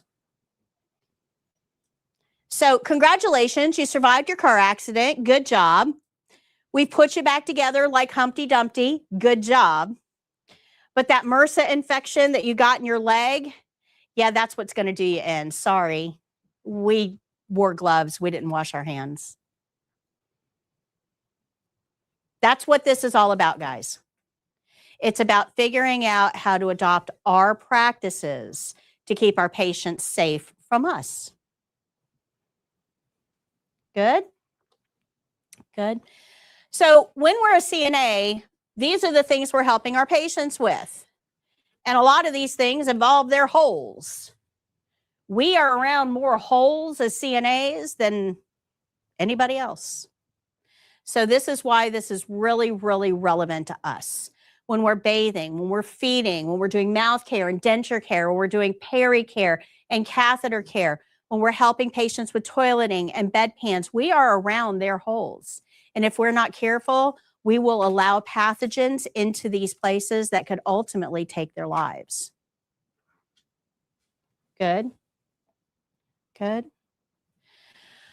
All right, remember that doorways that let pathogens out are the same doorways that let new pathogens in. So don't be so concerned about you in this scenario as the patient, just like our sandwich. We wanted that sandwich worker to wear gloves because we were thinking about us. We didn't want anybody touching our sandwich. We had our eyes on the wrong thing. Infection control is one of those topics that a little bit of information actually puts you more at risk than less. Now, I remember when this actually became an issue. Back in the 80s, when I first started in healthcare, yes, it was that long ago, CNAs did not have access to gloves. In the 90s, CNAs did not have access to gloves. It was very rare that even nurses would wear gloves. Now, what changed? Well, what changed was the AIDS epidemic. And when the AIDS epidemic first started, we didn't know anything about it. We didn't know how it was spread. Was it coughing, sneezing, touch, airborne? We don't know. So people were quitting healthcare because we were afraid of what this was. It was a new something and it was killing people and it was awful. So that's when gloves started to be introduced. And that's how healthcare workers kind of got the idea that those gloves are there to protect us. But what we found is that by using gloves, our hand washing actually went down. Because if you physically touch a patient, you don't have gloves available. You physically touch that patient, you are more likely to go wash your hands afterwards.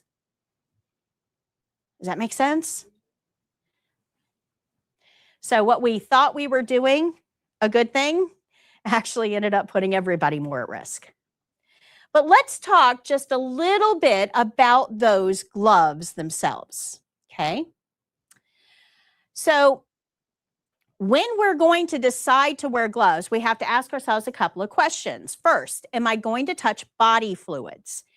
If I don't have any contact with body fluids, I probably don't need gloves. That's just skin-to-skin contact. Remember, pathogens don't get through skin. Wash my hands before, wash my hands after. I'm safe, you're safe, everybody's safe, it's fine. If I'm not going to touch body fluids, I'm going to look at the next criteria. Personal skin. This is something normally covered by a bathing suit. Breasts on females, genitals and rectal on male or on both sexes. Am I going to touch personal skin? Normally covered by a bathing suit. You should not be anywhere near anybody's personal skin without an extra layer of protection because of their psychological well-being. We don't need bare hands. Okay. Good. Makes sense? But also there's body fluids there. The third question that I'm going to ask myself is, am I going to be touching any non-intact skin? Wounds, rashes, sores, or incisions? If I go through this, let's say I'm going to do range of motion on this patient's left shoulder. Okay. So I ask myself, am I going to touch body fluids? Well, it's all skin, nothing leaking, no body fluids. Am I going to touch personal skin? No, arms are not covered by a bathing suit usually. Am I going to touch any non-intact skin? Well, there's no wounds, rashes, sores, or incisions. So my answer to all three of those is no, I don't need gloves. I am going to wash my hands before I touch the patient. And I am going to wash my hands after I touch the patient. But I don't need gloves to do this particular skill. Good? Okay. If I decide, this is called standard precautions or universal precautions. You'll hear it called both. It just means that I can't tell by looking at these people whether they have a pathogen. It's like there's no screen on your forehead that says hepatitis B, right? So I can't tell by looking. So if I'm going to touch body fluid, we know pathogens travel in body fluids, not on the skin, in body fluids. So if I'm going to touch body fluids, I'll use some gloves because I don't know. I don't know. I want that extra layer of protection. I don't know. That's called standard precautions. All right. We have already gone over that. Okay, so anytime we're going to touch body fluids, personal skin, or non-intact skin on any patient, we're going to use an extra layer of protection called a glove. Now, if we're going to wear that glove, we have to put it on right before we touch the patient, not the supplies, not the bed controller, not the patient curtain, the patient. So this is the hardest thing for students. This is the hardest step I have to teach you, is when to put your gloves on, because you're going to want to put them on early. Let's talk about mouth care, right? And what was your name again? Kaylee. So Kaylee helped us with this last class, right? If we're going to brush teeth, we have to wet our toothbrush. We have to take our cap off. We have to put toothpaste on. We got to wet it again. We got to put the cap back on your toothpaste. We've got to get a towel on the chest. We got to do a whole lot of things, right? Well, we don't want to do all of those things with our gloves on, because everything we touch would then contaminate the gloves that are about to go in our patient's doorway. So we would do all of that prep work first, and then right when we're ready to brush, we'll put our gloves on. That keeps your gloves clean for the patient.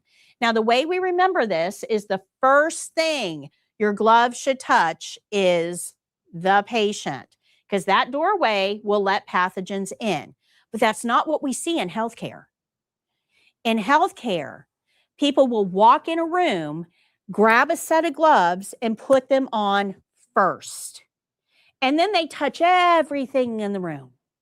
They adjust the head of the bed, they empty the urine bag, they dump it in the toilet, they flush the toilet, and then they pick up the patient's cup and pour the water into it and hand it to the patient. What have those gloves just touched? Everything. So we have to be careful. Gloves can actually put our patient more at risk when they're used improperly. Good? If any of you ever have an opportunity to go into like a walk-in clinic or a hospital or anything anytime soon, watch. Just watch. And think to yourself, did they keep that patient safe? Because most people that wear gloves wear them for themselves, not for the patient. But that's not who's at risk here. Now, once we have worn some gloves and we've touched the patient or their environment or whatever, and those gloves are now unclean, then we have to remove them or we have to pay attention to what you're touching in the environment with those gloves. Try not to contaminate them. I'm not going to empty the urine bag or help the patient with a bedpan, and then with those gloves on, I'm going to fluff their pillow. Ugh. How awful is that? So we want to be careful. What are we touching in the environment with those soiled gloves? And then we're going to learn to remove them correctly. So all of you guys have gloves on the table. We're going to put them on in just a few minutes, not yet, just a few minutes, and I'm going to show you how to take them off, and then we'll go on break. But before I do that, I want to explain to you why those gloves are not the magic suit of armor that you think they are. They don't protect you the way you think they protect. Anybody here wear gloves to clean your toilet? Anybody? Okay. Keep that in mind. Gloves are usually made out of the same material that these balloons are, latex. When you have a balloon that's inflated by helium, it stretches and it'll bop up against the ceiling for a couple of days. But after a couple of days, it starts to deflate, and eventually you end up with this little sad puff, right? Everybody's seen this. All right. Let's talk about how that happens. Inside that balloon is helium. When you inflate that balloon, that latex stretches. Latex, like every man-made material, has holes in it. They're super tiny microscopic holes. You can't see them with the naked eye, but they are there. If you put it under a microscope, this is what it looks like. Holes. And over time, those helium molecules wiggle through those holes. This is the same stuff that your gloves are made of. So this tells you right away your gloves they are not the magic suit of armor you think they are. If helium can get through that hole, so can a pathogen. Now, it takes time for this to happen. And we stretched that balloon. And when we stretch that balloon, we stretch the holes. They get bigger. And this is why after some time, as that balloon starts to shrink, those holes start to close up, and then you end up with that little sad puff that never goes down from there, because now the holes are smaller than the helium. Good. In order to make gloves stretchy, the holes have to be pretty big. Okay, when you stretch those gloves, it elongates the holes. So when you're wearing gloves, you want to make sure that you're wearing gloves that fit you, that you don't have to jam your hands into. And you want to wear them for the shortest amount of time possible. Because remember that it took time for that helium to get out. That balloon bopped up against the ceiling for a couple of days. It took time for this to happen. So if you're putting on a pair of gloves and you're leaving them on for an hour or 2 hours, unfortunately, you're just giving those pathogens more time to get through. Make sense? This is a two-way street, though, guys. Two-way street. Pathogens can get out off of the surface of your hands, and pathogens can get in from the patient. These holes are doorways. They work both ways. So should you wash your hands before you put gloves on? Should you wash your hands after you take gloves off? If you go for nursing, everybody has to take a microbiology class. It's one of your prereqs. When you take a microbiology class, one of their favorite experiments to do is they have somebody go wash their hands, the best you've ever washed your hands. You'll stand there and scrub and scrub and scrub. You want to get rid of all of your pathogens. They wash your hands just as well as you can. And then they will take a sample of different areas of your hand, and they'll put them on Petri dishes and throw them in the incubator. And then they'll have you do some things, just things. They might have you clean your toilet or, just do things with those gloves on. And then you take the gloves off, and before you wash your hands, they culture.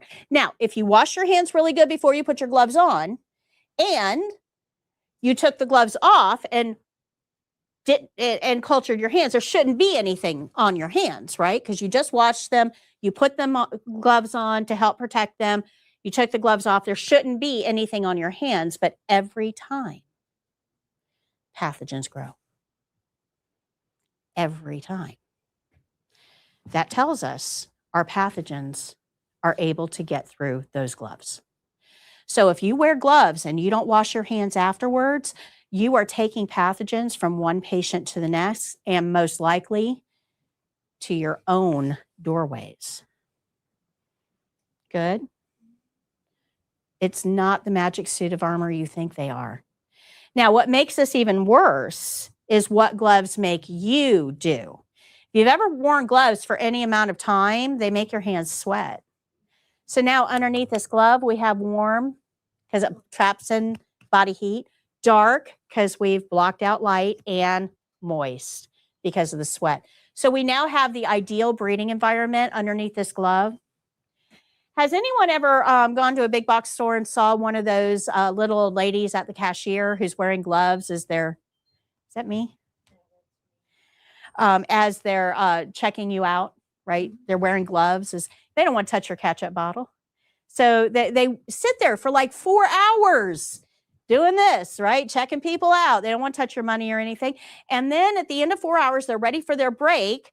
They take their gloves off and go to the break room and eat their tuna salad sandwich with a side of E. coli. They think that they are safe, when it actually would have been much safer to wash their hands before they started work, wash their hands before they ate, because now we're eating with clean hands. A little bit of knowledge can put us more at risk. because there's things here that we don't know. Does that make sense? Okay, so the one thing I really want you to understand out of all of this, everything that I've been telling you over the last few days, is that when it comes to medicine, you will know a lot once I'm done with you. But there are always things on the other side of that that you don't know. And that's why we need you to follow the care plan. Because there's always parts of this that you just don't know yet, that we haven't gotten to yet. So if you follow the care plan, we know those things. And we're going to make sure we put on the care plan the things we need you to do to keep you and the patient safe. When you start doing things on your own, you're doing it with incomplete knowledge. Good? Good? Okay. So everybody understand this? Everybody understand this? Now let's talk about how to remove our gloves correctly. So go ahead and put on a pair of gloves. There's different sizes on the table.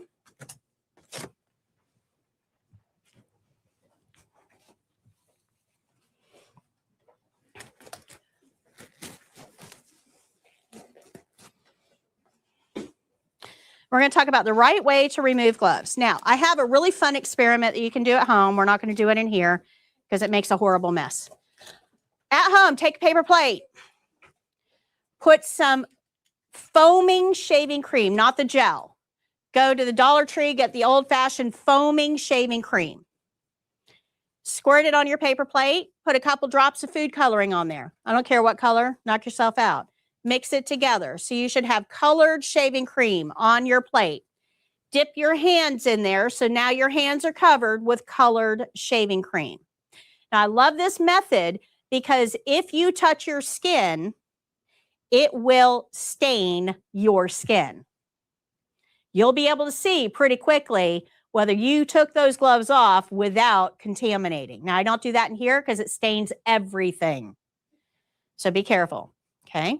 So once we have our gloves on and we've touched something, anything, you've touched things, and you now have pathogens on your gloves, we have to know how to remove them properly to prevent contamination. So dirty glove can touch dirty glove all day long. This is fine, no problem here, but dirty glove cannot touch skin. So we do not go underneath. We're going to pinch up at the cuff. Pinch up at the cuff and pull that inside out all the way off, rolling it up in the gloved hand. We don't want it waving around. Now, we do not want skin to touch glove. Skin touches skin. So this one, we go underneath and pull that one out. So one inside out glove is inside the other inside out glove. Now, if you do this with shaving cream that's been colored, you will be able to see on your skin very quickly whether you contaminated yourself. The state will grade you on glove removal. Now, these gloves are yours. You can throw them away. You can take them home and clean your bathroom, whatever you want to do. But if you clean your bathroom with them, please remember that pathogens did get through. So what should you do after you remove your gloves? Wash your hands. Good? So the step-by-step instructions on how to remove your gloves are going to be located on page 43. This is the picture version. We're going to pinch up at the cuff. We're going to pull that one off and ball it up in our gloved hand. Then our bare hand goes underneath the cuff. Make sure that thumb doesn't grab the cuff. It's got to go underneath like this. Pull this glove off inside out, holding the other glove. And then throw it away. Good? Questions? Did anybody learn anything about gloves? Are you going to wash your hands before you put gloves on? Are you going to wash your hands after you take gloves off? My job is done. All right. Don't rely on gloves to keep your hands clean. Only hand washing can do that. That's the biggest thing I need you to understand through here. Good? Questions? So we now have another principal under our belt. Yay us. Go us. Great job. Now, we do have flashcards. These flashcards have all of these principles. So skill rules is on there, opening is on there, barriers on there, glove rules is on there, closing is on there, and all the ones we haven't gotten to yet are on there. But we also have the steps and the supplies as well. And for you guys, while you're enrolled in the program, they're only $14.99. If you get them from my website, I'm going to charge you a whole lot more. So if you want flashcards, see Jake. Make your own with index cards. That's fine too. But you should have flashcards to help you with the principles, the steps, and the supplies. Good? All right, we're going to go ahead and take our break, 15 minutes. I'm not too far off. We're going to go ahead and take our break and come back in 15 minutes, and we are going to get into our very first actual skill.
Over so far.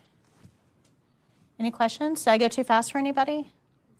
So remember our glove rules are, we will wear gloves. Our glove rules are, we're going to wear gloves and we're going to touch body fluids, personal skin, or non-intact skin, so we have an extra layer. We wash our hands before, we wash our hands after. Don't forget the after part. If you do wear gloves, the first thing they should touch is the patient, not the supplies, not the bed controls, not the curtain, the patient. Be careful about what you touch in the environment after touching the patient, and then remove them correctly. Okay. Questions? All right, we're going to move on to our first skill. This is measure and record pulse. This is going to be on page 52. This is our overview. Down the side, you'll see all the principles involved in this skill. We have skill rules, which we know, the opening, which we know, glove rules, which we now know, and the closing, which we know. We have skill-specific steps that are detailed here for us. We have our short version of the skill. There is a video for this. And then down here is our test-specific information. Somebody with your level of experience should be able to do this skill in 5 minutes or less. When I say your level of experience, that is none. Remember, this is minimum skills competency. You are not there to prove that you are the best CNA in the entire world. This is not a mastery exam. This is a minimum competency exam. Basically, we're saying that you know enough that you're not going to kill the patients while you're out there really learning. Okay? Don't try to make this test harder than it is. This is going to be done on another live testing student. That means you may be a patient for somebody else doing this skill. This is on a live person, not a mannequin. That person will be laying in bed at the beginning of this skill. So if you're the patient for this, they're going to tell you, go lay in bed. This is a documentation skill, our first documentation skill. Normal values are between 60 and 100. That's what we're hoping for. We hope to get somewhere between 60 and 100 on a pulse. If you get under 60, what do you think you should do with that information? If you get over 100, what should you do? Okay. Variance for the test is 4 beats in either direction. And what that means is, let's say the patient's pulse is 76. If you got 72, 73, 74, 75, 76, 77, 78, 79, or 80, you are considered accurate. That's a huge margin of error, guys. Huge margin of error. It's not that you have to be the exact right number. Good? Okay. So let's look at our step-by-step instructions on page 53. At the top of the page, you'll see your care plan. We have step-by-step instructions written for somebody with no medical experience at all. You can take this book home, hand it to any live person that you have laying around, and you can say, read these steps to me. They read the step, you do it. They read the step, you do it. They read the step, you do it. You will absolutely perform this skill 100% correctly if you use that method of learning. Once you've done that once, now you don't need anybody to read it to you. What you want to do is do it on your own to see if you remember, and just have them follow along and prompt you if you get stuck. When you were in school, did you ever have a teacher send you home to practice something, but you had no idea if you were doing it right? Practice doesn't help if you don't know what you're doing. That's why you have this. I don't want you to figure it out. I want you to follow the recipe. Good? Good? It's not cheating, it's learning. All right. Step-by-step instructions down at the bottom of your supplies. You've got some review questions here, and right here is your documentation form. This is what the state of Florida, Prometric, is going to give you to document this particular skill. Now, you can see a small picture of it here, but it's very small. Keep your finger here, but turn to page 168.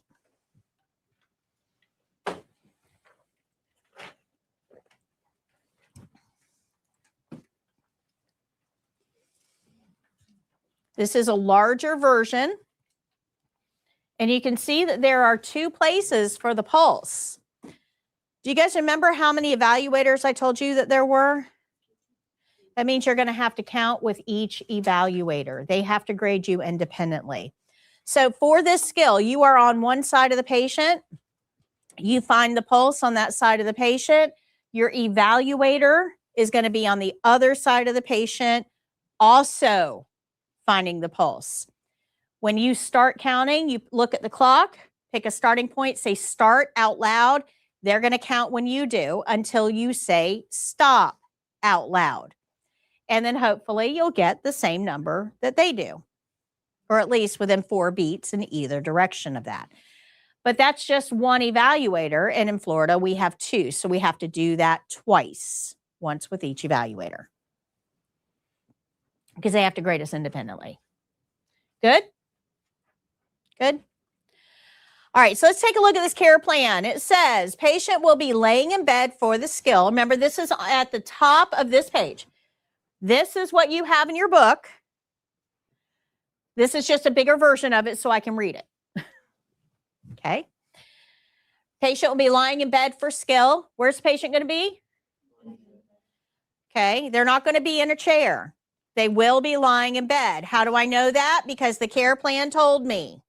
The evaluators have to abide by that care plan too. Patient will be lying in bed for the skill. Take the patient's radial pulse measured at the wrist and record your reading. So this isn't just telling us which pulse to take. It's actually telling us where that pulse is. Now, the human body has lots of pulse points. We have the radial one, which we're most familiar with. That's the one at the wrist. You also have a brachial pulse, which is on the inside of the elbow. We're going to get into that on Monday. We have the axillary pulse, which is inside the armpit area. We use that more for children, for babies. We have a carotid pulse, which is up here in the neck. If you've ever had a personal trainer, like you joined a gym and got a day of training so they could teach you how to use the machines, they probably trained you how to take your pulse at the neck to find out if you're reaching exercise tolerance levels. Okay, this is the carotid. We also have the femoral, which is in the groin area. We have the popliteal behind the knees. We have the dorsal pedalis on the top of the feet. And we have other pulse points as well. Those are just kind of the major ones. That's a lot of pulse points. Which one should we use for the exam? Why? There it is. There's one more type of pulse that's a little different from other pulses called the apical pulse.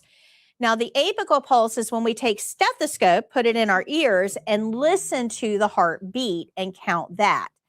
That's different from these. These are manual pulses where we're actually feeling. An apical pulse we're hearing. Now, for the test, a lot of students try to get all fancy, and they pick up a pair of stethoscopes, and they put the chest piece here, and they count the pulse, and they fail. And they don't understand why they failed, because I went above and beyond. I showed you just how good I am. I showed you something you didn't ask for. I must get extra credit, right? Right?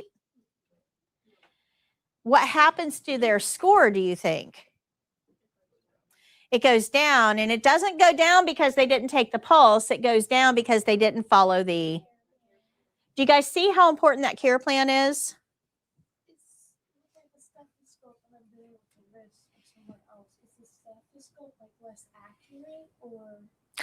No, and the only place you can use a stethoscope to get a pulse is at the heart. We're actually listening to the valves close. That heartbeat is not your heart squeezing. Muscles squeezing don't make a sound. Listen to my bicep. A muscle squeezing doesn't make a sound. So you're not listening to the heart squeezing. What you're listening to are valves inside the heart that are closing. So the valves open to let air into the chamber, or let blood into the chambers, and then they snap shut. And that snap shut is what we hear, the lub-dub. Okay, so you can't put a stethoscope here and hear anything.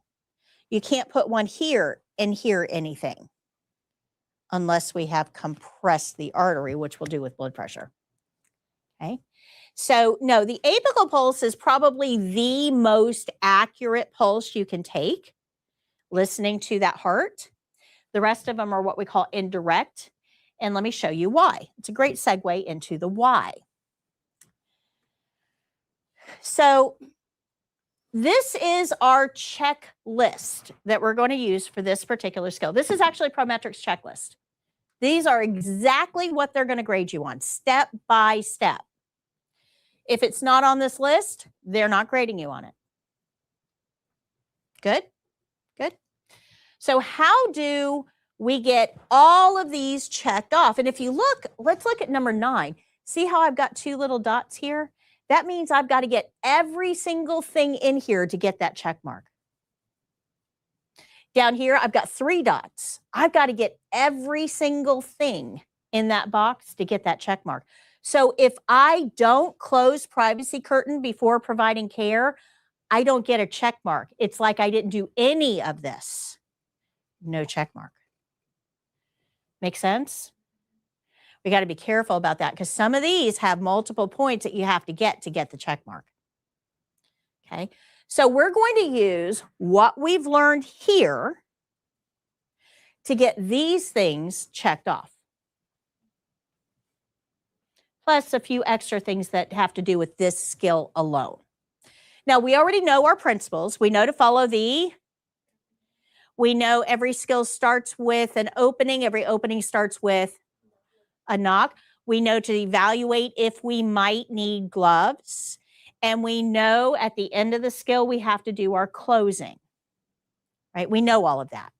So what we have to learn now is skill-specific steps. We need to learn about the pulse itself.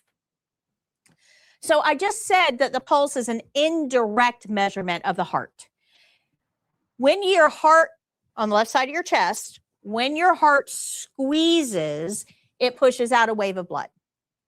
That wave pushes the one in front of it. That wave pushes the one in front of it. That wave pushes the one in front of it. This is how blood moves through your circulatory system.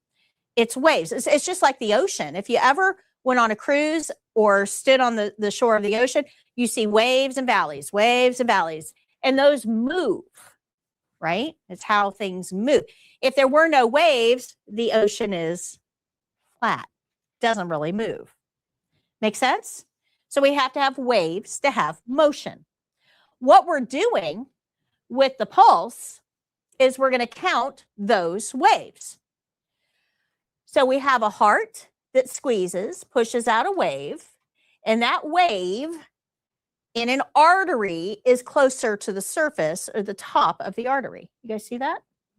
That wave is closer than the bottom. Good? Okay. So a pulse rate, if I tell you somebody's pulse, that means that I have counted how many times this heart has squeezed over 1 minute. Now, I don't always have to count for 1 minute, but my number is how many times the heart squeezed in a minute. So if I take a shortcut, like 15 seconds, I would multiply that 15 seconds by 2, 3, 4, because it's going to beat the same amount of times here as it did here, and the same amount of times here as it did here, and the same amount of times here as it did here if it's regular. So I can do it for 15 seconds, multiplied by 4, and get my full minute reading, but I'm always reporting over a minute.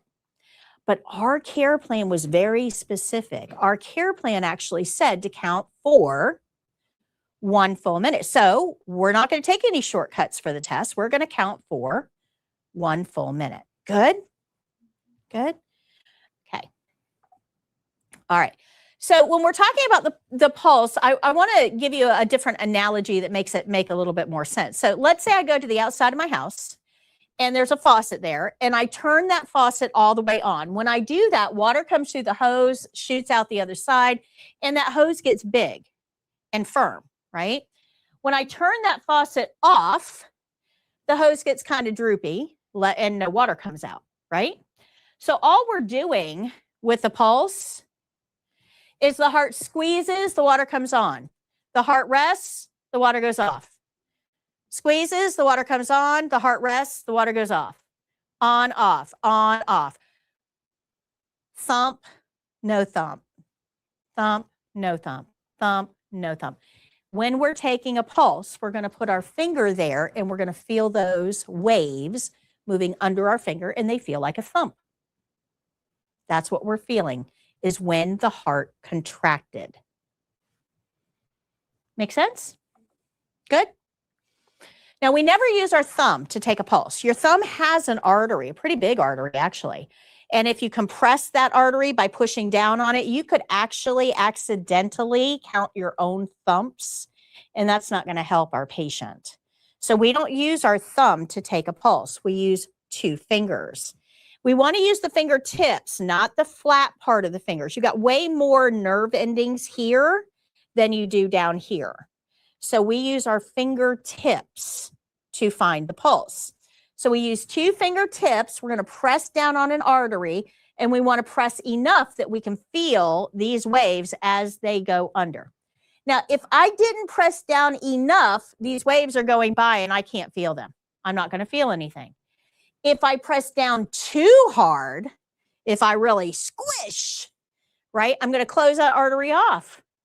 And I'm not going to feel any thumps because I've closed it off like a straw. Make sense? So our goal here is to start light and do a little more pressure, a little more pressure, a little more pressure, a little more pressure until we start to feel those thumps under our fingers. Don't go light and stay light. You won't feel it. Don't press real hard. You won't feel it. We have to Goldilocks right in the middle. And everybody's a little bit different. Some people's arteries are buried super deep. You have to put a little pressure on there. Some people's arteries are super close to the surface. You barely have to touch them, and there it is. Everybody's a little bit different. Good? Good. All right, so we take our fingers, not your thumb, press down on an artery, and we're going to count the thumps as they move under our fingers. So first one goes by 1, 2, 3, 4, 5, 6, 7. For an entire minute, we're going to count what we feel for an entire minute. Now, normal is between 60 and 100. That's normal, between 60 and 100. Not everybody is going to be in that range, but normal is between 60 and 100. When we're taking the patient's pulse, their elbow needs to be supported. Do not have a patient's arm hung out in midair. What happens when you do this? Everybody put your arm in midair for a second, unsupported. So at first, when you put your arm out there, it's fine. But over time, this gets really heavy. And the arm starts to go down and your bicep starts to complain. Go ahead. Bicep starts to complain a little bit. What happens then is your heart has to pump faster to push more blood to the muscles that are being engaged to keep your arm up. So if you have the patient's arm up in the air, you are artificially affecting the heart rate. And that's not going to give us a baseline reading. So that arm needs to be supported on something. Good. For raising the forearm up with that elbow on the bed, perfectly okay, like what you see here, because this doesn't cause a large muscle group to engage. This is not okay. Do you understand the difference? Good. All right. So where is the pulse? The pulse is going to be located at the thumb side of the wrist at the bendy lines. Too far down, you're into tissue. You're not going to feel that artery. It dives way down underneath. We want to be, do you see where my lines are at my wrist? These lines, the bendy part of the wrist, that's where we want to be. It's not on the pinky side. It's up here on the thumb side. So I take 2 fingers, place it just on those lines, just where that thumb and wrist meet, 2 fingers, and put my thumb on the back. And I should feel my thumps. Now, there's another way to find it if you're having trouble. If you put your hand out, like you're going to shake somebody's hand, thumb pointing up, I'm going to shake somebody's hand. If I take my fingers, 2 fingers, and I stand them up on the very top of the wrist, there's a bone that runs right there. There's a bone. Stand up on that bone, roll forward, and put my thumb on the back, and I will be on top of that artery. Okay, so stand on the bone like a cliff diver, roll forward, thumb on the back. Now, the thumb on the back is super important.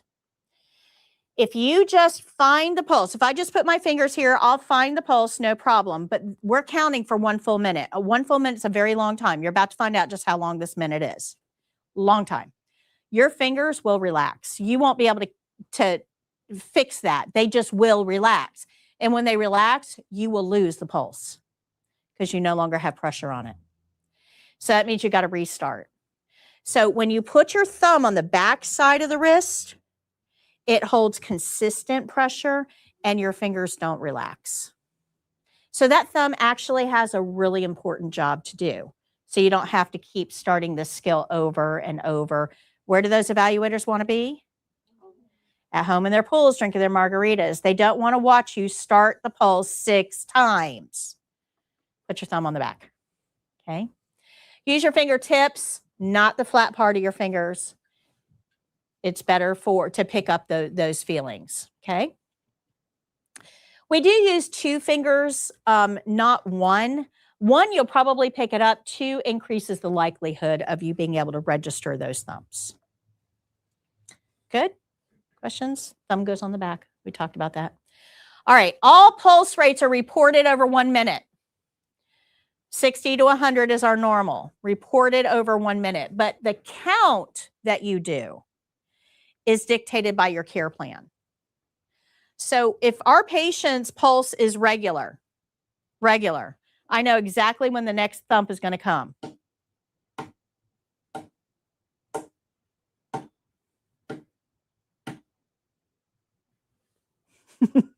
Right? If I knew when that next thump was going to come, that's regular. If the patient's pulse is regular, we only need to count for 15 seconds if the pulse is regular. Because if it's regular and I get 15 here, let's just say I get 15 here, I'm going to get 15 here, here, and here too, because it's regular. Make sense? Regular. So regular pulses, regular beat, rhythm, something we expect, we usually only count for 15 seconds. And then we multiply whatever that number is by 4 to get our reading. But if your patient doesn't have a regular pulse, and that would feel something like this.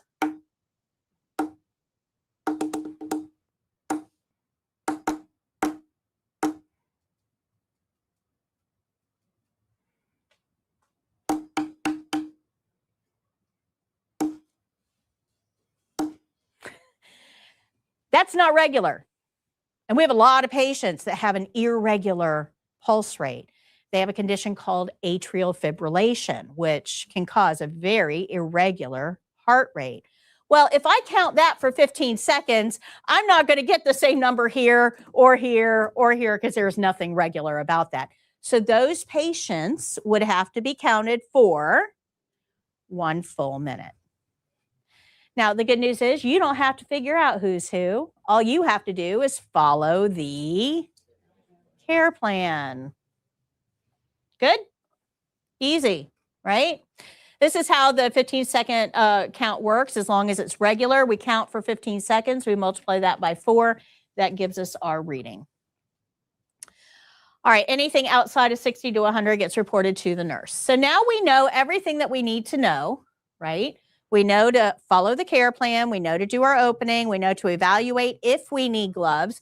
We know all of those pulse steps that we just talked about. And we know the closing. Actually, I'm sorry. Yes, so we're going to use these to get our check marks. So let's see how this works, okay? We're going to follow our care plan, and we're going to get these things checked off by following our care plan. We're going to do our opening and get these things checked off because we did our opening, all the steps. We're going to decide if we need gloves, and we're going to get a check mark for that. For wearing gloves if we need them, or not wearing gloves if we don't. Now, question I get asked a lot in the test is, well, can I just wear gloves for everything for the test? That way I don't have to really worry about it and get in trouble. And the answer is going to be no, you can't. Because they're actually going to stop you if you try to wear gloves for everything, and they're going to tell you you don't need gloves for this. There's two reasons for that. Number one, if you're wearing gloves for everything, we know you don't understand infection control. You're going to put your patient at risk. That was you at 9 o'clock this morning. You are not the same person at 11:30 today as you were at 9 o'clock when it comes to gloves. Does that make sense? So if you go in and you try to wear gloves for everything, they're going to know you don't understand infection control. That's a problem. The second problem, though, is cost. Gloves cost money. Now, they're there for you if you need them. That's great. But should you be using supplies that we don't need that cost the facility money? Well, if you do that too much, that's going to affect how much money they have for your pay. Because these supplies aren't free. The facility has to purchase them. So if the facility is purchasing a lot of supplies, if you're throwing away bedpans and bath basins and all kinds of stuff instead of washing them like you're supposed to, that facility has to buy more. Now, the first thing they're going to cut, guys, are wages. That's the one thing that they do control. Does that make sense? Okay. And the test understands this too. They don't want you using supplies you don't need, which is a waste issue. Okay. Good. Guys, this is about to become a really important issue for you. If you don't follow politics, you probably have no idea how big of an issue this is about to become. But funding was just cut. We have already had one in our geographic area, one assisted living facility go bankrupt. Bankrupt. Overnight. They're literally shuffling to try to find places for these patients. Overnight. Supplies are about to become a really big deal because this is one cost center. That's what it's called, it's a cost center. One cost center that your facility can have some control over. Good? Make sense? Yeah, and this is just literally the tip. I mean, this has just started. So politics, if you don't follow it, that's fine, but understand that the politics that we have going on right now are going to affect your workplace in a very big way.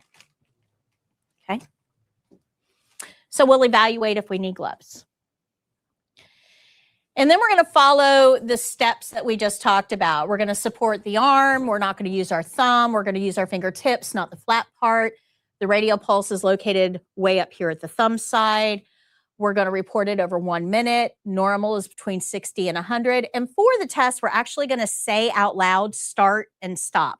And that's because our evaluator is counting with us. We need them to start when we start and stop when we stop so we get the same number. And in Florida, we're going to count with both evaluators. And of course, this is a documentation skill. And then we're going to do our closing and get these checkpoints. Guys, do you see all these colors here? Right? So purple was care plan. We're getting a lot of care plan in this one. Green was the opening. We get a lot of green in this one. Glove rules, just one step. Closing, red. We get a lot of red in this one. But do you notice that the pulse itself is only 2 checkpoints? That's it. So if you go into this skill, and a lot of students do this, and I don't know why, but if you go into the skill and you don't do your opening and you don't do your closing, you just walk in and you go, okay, I'm going to take your pulse and start, stop. All right, thank you very much. I'm just going to write that down. You only got 2 checkpoints. Out of this whole list, you only got 2 checkpoints. Do you think you're going to pass? The skill is the opening. The skill is the closing. The skill is following the care plan. Good? Make sense? Okay. All right. We need to remember that this care plan that we just read is only for this patient. That's it. It only works on this lady. This person has a totally different care plan. We use a pulse ox on her. One of these. She just has a routine. Once a week, we get a pulse on her with a clothespin, basically. Okay, so she has a different care plan. This one, we don't take her pulse at all. There's no need. She doesn't have any conditions that affects her pulse. No one's taking her pulse unless she's got a problem. It's not a routine thing. This one, this guy, we count his. His is regular. 15 seconds, multiply that by 4, get your regular pulse. Do you notice how each one of these have a different way of getting a pulse? This care plan is only for this lady. Remember, they're tailored to each patient's need. Good. Questions? I'm going to show you a video for this. Now, I'm going to show you a video because there's close-ups. And it's going to help you kind of understand the opening and the closing. You're going to get to see the whole thing together. But this is actually an interactive video. So on the screen, you're going to see at the bottom the actual checkpoints. As I do the step, you're going to see, and yes, it is me on there. You'll see the checkpoint that we just got checked off. Remember these, right? The checkpoint on the bottom of the screen. And then when I'm counting,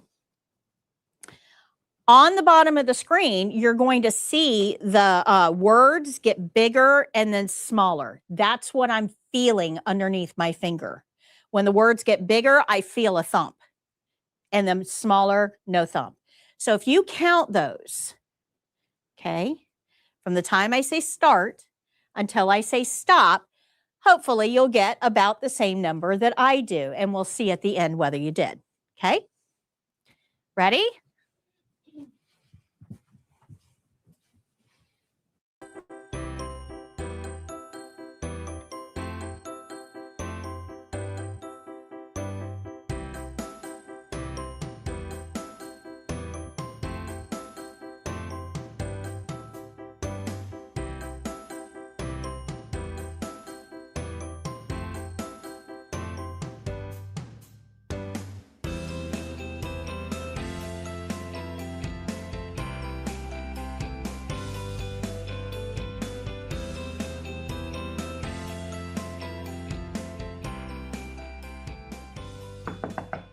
Hello. Hi, Mr. Jones. My name is Patty. I'm your CNA today. How are you? I'm well. How are you? Wonderful. I need to take your pulse. Is that okay? Yes. I'm going to close your curtain for privacy. Let me go wash my hands, and I'll be right back.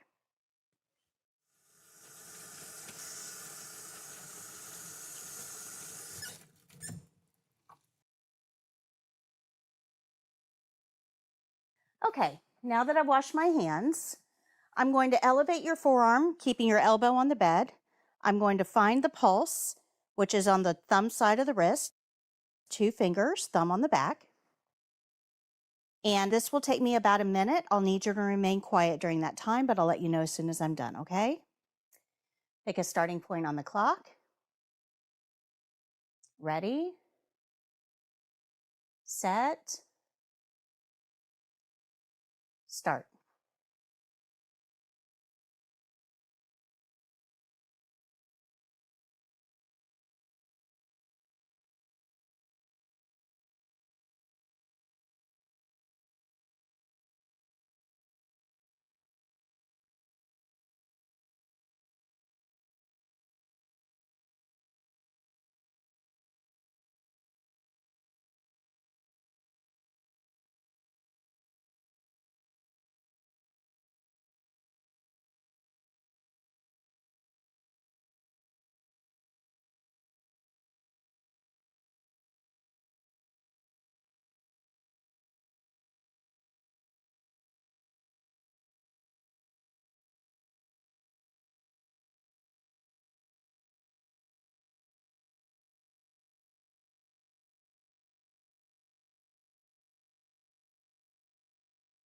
Stop. Thank you very much, Mr. Jones. Are you comfortable? Yes. Would you like a magazine before I go? No, thank you. Your environment is clean. Here's your call light. If you need anything at all, just press that red button and we'll be happy to help you. I'm going to go ahead and open the curtain. The bed is in the low position. I'm going to go wash my hands.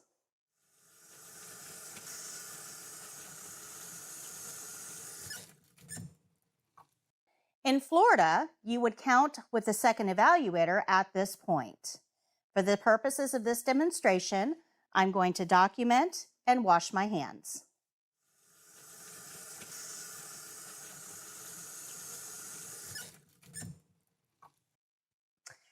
After washing my hands the final time, I'll review the care plan, think about my skill, make any corrections, and then tell the evaluator my skill is done.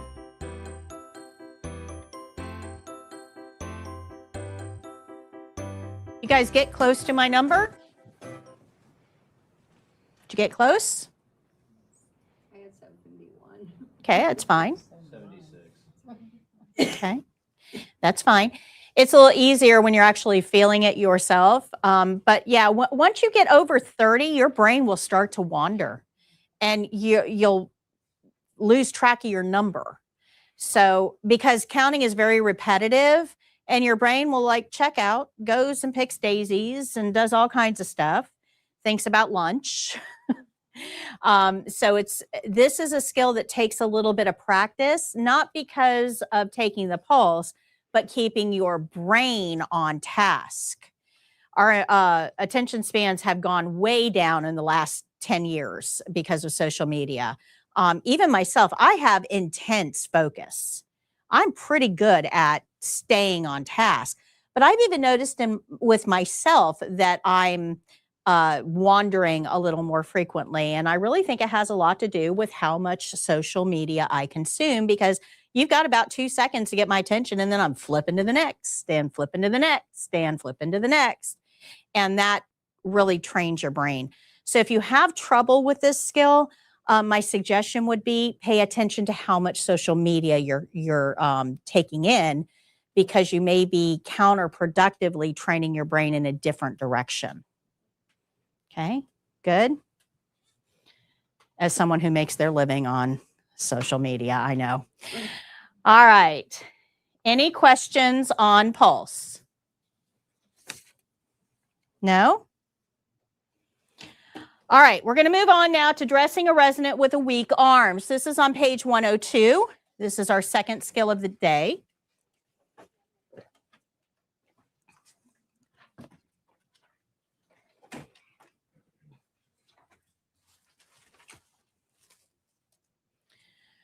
All right, when you're looking at page 102, you'll see all the principles involved in this skill. You'll see our skill-specific steps. We've got our short version, a video, and then down here shows you all of the principles involved in this skill. And remember, all of these can be found here in small version or on page 25, but we're going to go over each one individually, so it's okay. Below that is your test-specific information. Somebody with your level of experience should be able to get this patient dressed in 14 minutes or less. It is a mannequin skill. That mannequin will be in the bed, and you're going to treat the mannequin like she's a real person. You're going to talk to her. You're going to do your opening like you would if she were real. Knock, knock, knock. Hi, Miss Jones. My name is Patty. I'm your CNA today. How are you? The evaluator is going to play the voice of the mannequin. So you're talking to the mannequin, but you will get an answer. Okay, the mannequin will say, fine, thank you. Then you're going to tell them, my name is Patty. I'm your CNA today, and I'm here to get you dressed. Is that okay? And the mannequin will say yes. Not physically. The evaluator will. Okay. All right. So everybody understand that? You treat the mannequin as if they were real. But I want to take just a moment to show you why I'm bringing that up. Okay. This might be a plastic doll, but if you do something to hurt the plastic doll, that means that you would have hurt a real human. Does that make sense? We were a testing center here in Spring Hill for many years. She is one of the mannequins that we used for testing. So she was a testing mannequin. Now, I'm going to remove her sheet, and I don't normally do that. I'll explain that in just a minute. But I'm going to remove her sheet to show you something. So mannequins are kind of made like people. They have artificial joints that let them bend. And those joints kind of function, like a person's joint would. Like your foot can stand up and your foot can kind of go to the side, but it's very limited, like your joints are, right? Do you see this? Now, what's connecting this foot to her hip is a steel cable. A steel cable. And somebody during testing was so rough with the mannequin that they broke that cable. Now, if you break the mannequin during the test, that means you would have seriously injured a person. Does that make sense? This individual could not understand why they failed and kept saying, it's just a mannequin. It's just a mannequin. And was very upset that they had failed. When I say to treat the mannequin like a person, that's what I'm talking about. It's not just a mannequin. It's a stand-in for a human. Does that make sense? I know. Why I have to bring this up, I don't know. All right, page 103. Care plan at the top. This is our testing care plan. This is exactly what your testing care plan is going to say when you get it. Step-by-step instructions tell you how to do the skill. You can give this to anybody at home, anybody. They don't have to be in medicine. Anybody that can read can help you with this. All the steps are there. Down here are our supplies, and you got some practice questions here. So let's take a look at this care plan. I'm going to blow it up for us so we can see it.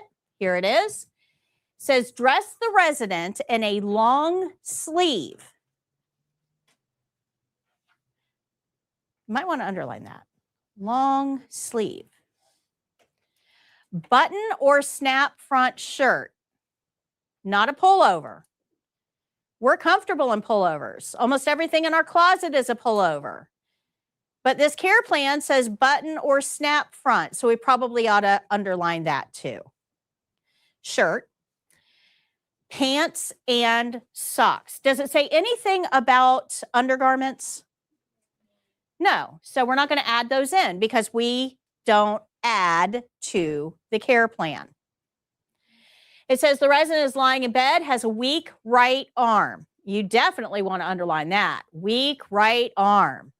That's going to be important for us to know. The resident is not able to help with dressing. After dressing, leave the resident in bed. Normally, when we get somebody dressed, we're getting them up and active and putting them in a wheelchair or taking them somewhere or whatever. Not this patient. We're leaving them in bed because our care plan tells us to. Good? Good? All right. This is our checklist. We are going to use these principles to check off all of those checkpoints. That's a big checklist. And we know all of these, but there's 3 we don't know. So we've got to learn these principles really quick. Now, everything that I've taught you so far about principles is it takes forever to learn them. Opening took forever to teach you. Skill rules took forever to teach you. Closing took forever to teach you. And gloves, we spent 2 hours on gloves today. Luckily, these 3 I can teach you in 5 minutes apiece. So let's go. The first one we're going to learn is barrier rules. Now, remember that these principles are not going to be on your care plan. So remember this care plan we just went over? It did not tell us to do the opening, did it? It did not tell us to evaluate gloves, did it? It did not tell us to do the closing. These principles are things that you have to know to do. They're not on the care plan. Okay? All right. Let's go back here. All right, so the first one we're going to learn is the barrier. This is going to be on page 84, and our instructions are on page 85. The barrier has to do with the overbed table. When we have a skill to do that requires supplies, and most of our skills do require supplies, we have to have a clean place to put those supplies. This table is not clean. It's had dirty Kleenexes on it. It's probably had used urinals on it. It had breakfast on it, so there's probably grape jelly somewhere. It's not clean. I don't want to put my clean supplies on this surface. So when we understand that these tables are not clean, but our supplies are, it tells us that we have to use something between those clean supplies and the unclean table. And that something is called a barrier. Now, anything can be a barrier. It can be a paper towel. It can be a bath towel. It can be a washcloth. It can be a Kleenex. It could be whatever you want it to be. But for the test, we're going to use a very specific type of barrier called a Chucks. This is a Chucks. It has an absorbent side. It has a waterproof side. And we put it on the table where the waterproof side is against the table and the absorbent side is facing up. That way, if we spill anything, it's not going to drip off and become a slipping hazard somewhere. Good. So for us, we are going to use as our barrier a Chucks. Now, this actually has a different name. In healthcare, everything has 2 or 3 names. I don't know why I didn't write the rules. But the name of this, the technical name is a disposable underpad. That's a whole lot of syllables. Disposable underpad. Now, we have other types of underpads that are washable. We call those bed pads. If they're washable, they're called bed pads. If they're disposable, we call them Chucks because they're the type of bed pad that you chuck when you're done. Good? Questions? All right, so remember your opening. Hi, Miss Jones. My name is Patty. I'm your CNA today, and I'm here to get you dressed. Is that okay? Awesome. I'm going to go close your curtain, wash my hands, and then get my supplies. So we always wash our hands before we get our supplies. So we have clean hands to get our clean supplies. Now, when we're getting those supplies, we cannot hold them up against our uniform. Our uniform is not clean. It's knelt on the floor. It's pressed up against the bed. It's hit the privacy curtain. It's leaned against the sink. Patients have been around it. It's not clean. So you don't want to hold clean stuff against your uniform. We got to kind of hold it out away from us. But if I have a whole bunch of supplies in my hand,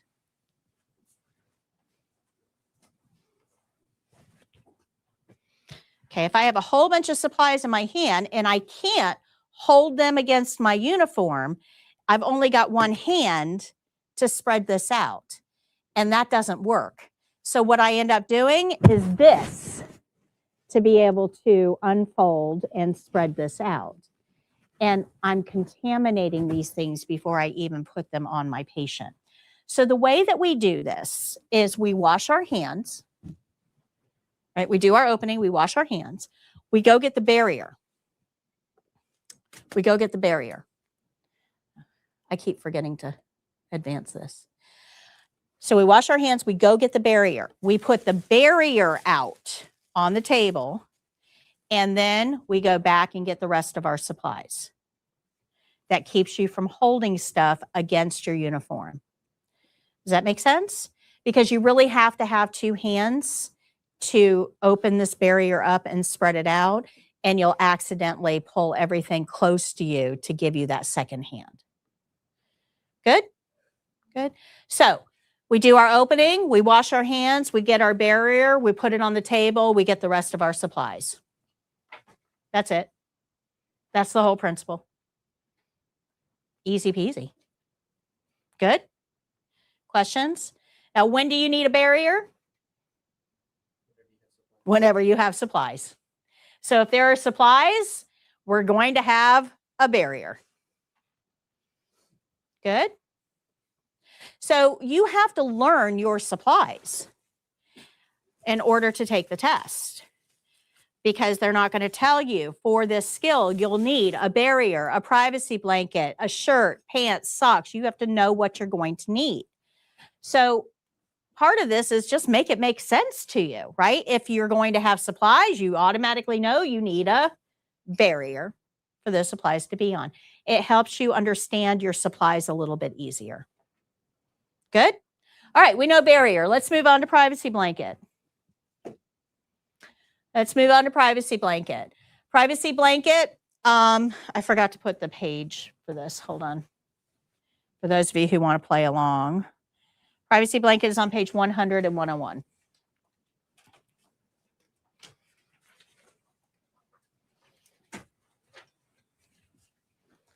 A privacy blanket is used for two reasons. It's used for privacy, yes. It's right there in the name, privacy blanket. Yes, it's used for privacy. But there's another reason that we're going to use this blanket. And a lot of people get a little confused about that privacy part, because your patient is in a space and we have already closed the privacy curtain, right? It's right in the name, privacy curtain. So a lot of people think, okay, I've closed the curtain, that's enough privacy.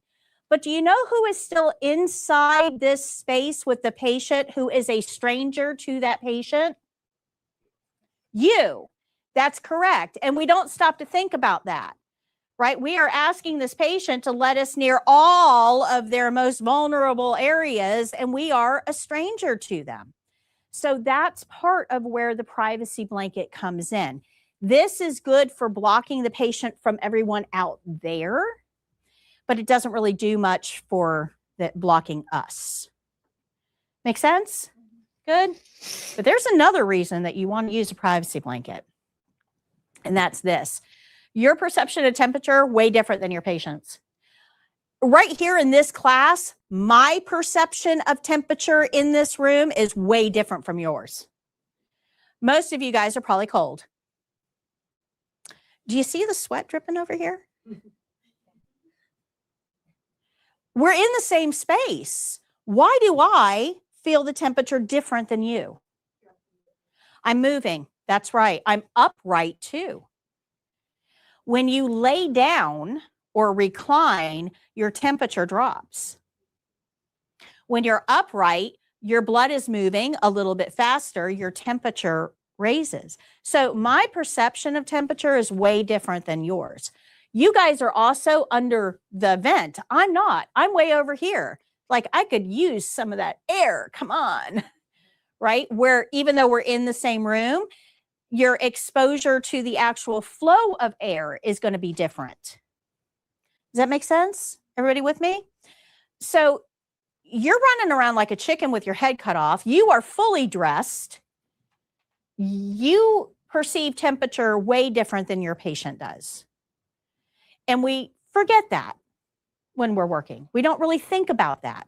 If I'm hot, I don't really worry about whether she's cold because I'm hot.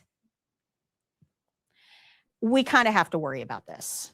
So let's think about this from our patient's point of view real quick. Your patient's laying down, not dressed for company. They're in a thin hospital gown and nothing else. And they're covered by a sheet.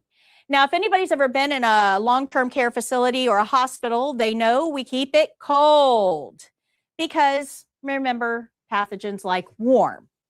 So we default to cold. Good? So we got a patient laying down, not dressed for company, in a clinical environment where it's already cold, and all they have on them is a thin sheet. They're probably pretty cold. Now, take that sheet away. How are they feeling? They're freezing. Are they comfortable? No, not at all. So a privacy blanket has just as much to do with the patient's comfort, emotional comfort, because we are a stranger, and physical comfort because of the temperature perception differences. The reason that I make a big deal out of this is because when you go to work, wherever it is that you go to work, when this is all over with, whoever is precepting you, teaching you the ropes in that facility, is probably going to tell you something like, yeah, you use those in school and for the test, but you're never going to use one in a clinical setting. We don't use privacy blankets here.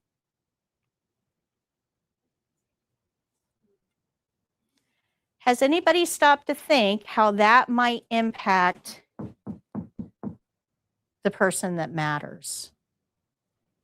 So when you hear that from your preceptors, we don't use privacy blankets here.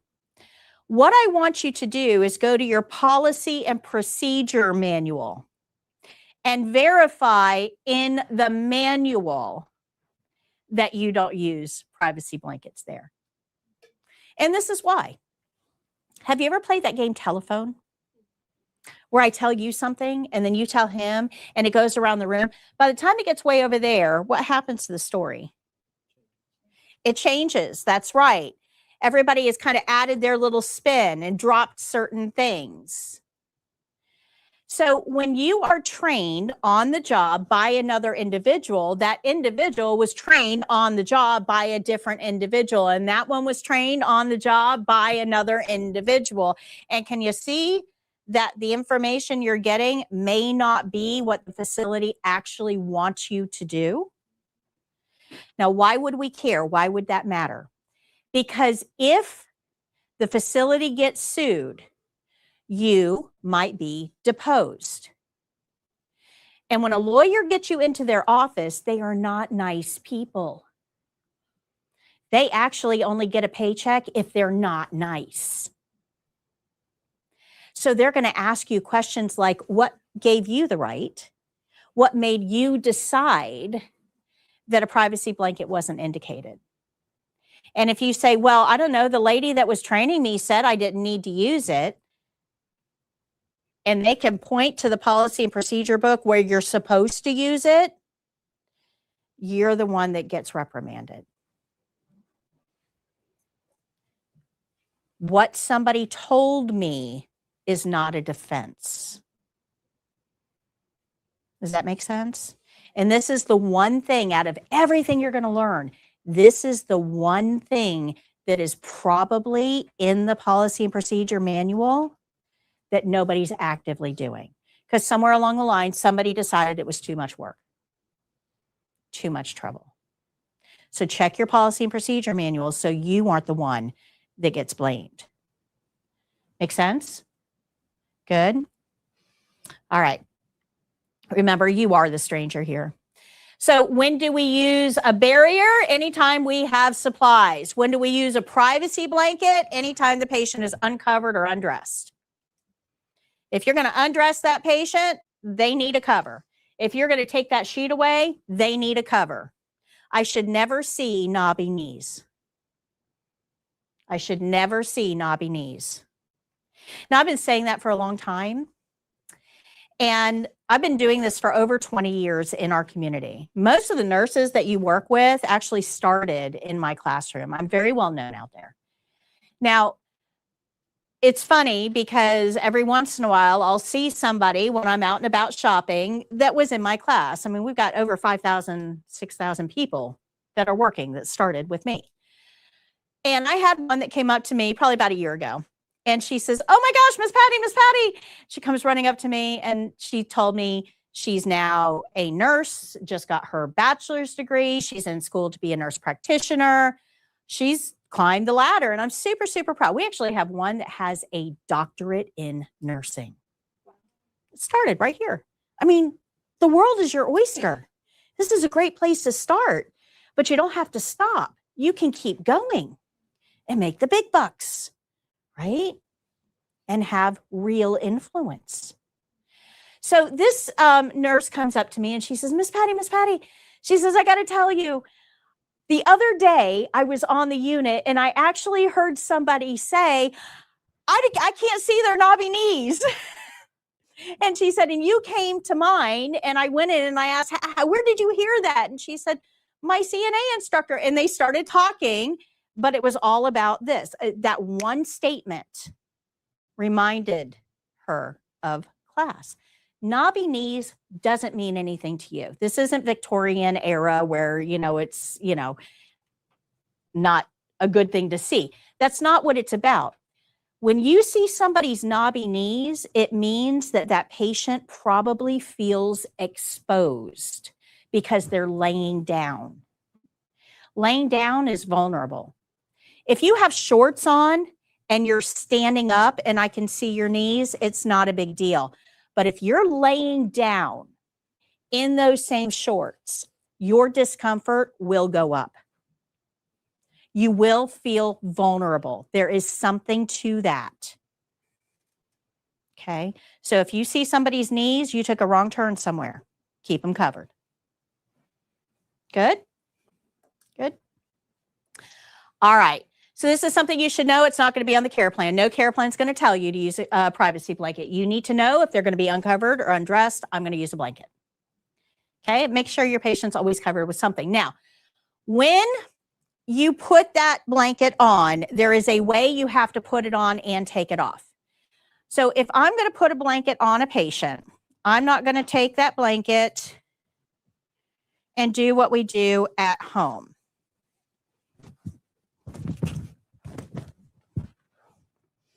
Okay, first of all, that risks slapping her with the blanket, and that hurts. But the real problem here is it creates a vortex. Now, I used to do this with baby powder on the bed, but it made me cough so much that I'd have to stop class. So I don't do that anymore.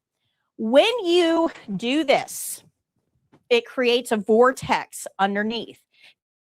Everything on that bed, right up where you can breathe it in. Now, those things that I'm breathing in are skin cells, bacteria, and yeast that have come off of this patient. And that's really high on my gross meter. Now, if you're doing that at home on your own bed, you're only breathing in your own funk, and that's fine. But I don't want to import somebody else's. So don't snap or shake the blanket when you put it on. All we want to do here is simply unfold. So I take the blanket, I lay it out, and I unfold it and lay it over the sheet. Now notice it's over the sheet. I need to take that sheet off the bed, but I don't want to take the sheet off the bed, leave the patient exposed, and then put the blanket on. I put the blanket over the sheet, hold it, and then pull the sheet down under the blanket. Did you see her knobby knees? No. And she is covered and warm and comfortable. Now, at the end of the skill, when I'm all done, I'm not going to just take that blanket away and expose her. I'm going to pull the sheet up over the blanket and then remove the blanket from under the sheet. Again, did you see knobby knees? No. Anything you remove from the bed, you want to wind up in a ball so that the trailing edges don't contaminate other surfaces. So we're going to wind it up in a ball, and then we're going to put it directly in our dirty linen. Good? Questions? Okay. All right, so we don't snap it. If we wore gloves, remember we wear gloves if we're going to touch body fluids, personal skin, or non-intact skin. So if we wore gloves for this skill, I don't want to touch that sheet that's going to go right up next to her face with those gloves on, because the gloves have touched body fluids, personal skin, or non-intact skin. We already know that they're icky gloves. You don't want to touch that sheet that's going to go right up next to her face with those gloves. You've got to take your gloves off before you take the privacy blanket away. Good? Questions? No cooties next to the face, please. It's just gross. So now we know barrier, and we use a barrier if we're using supplies. We know privacy blanket. We're going to use that anytime the patient is uncovered or undressed. Now let's get to linen rules. Now we're not going to cover all of linen rules. I'm going to save a few of these until later on in the program. But linen rules are going to be located on page 86.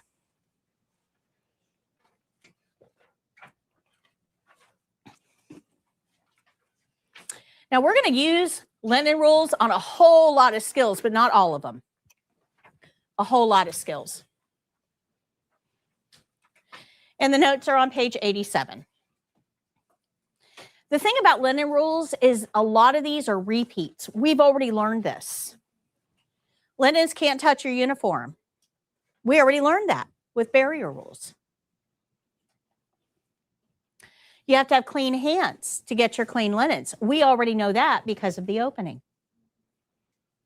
Okay, nothing new to learn here.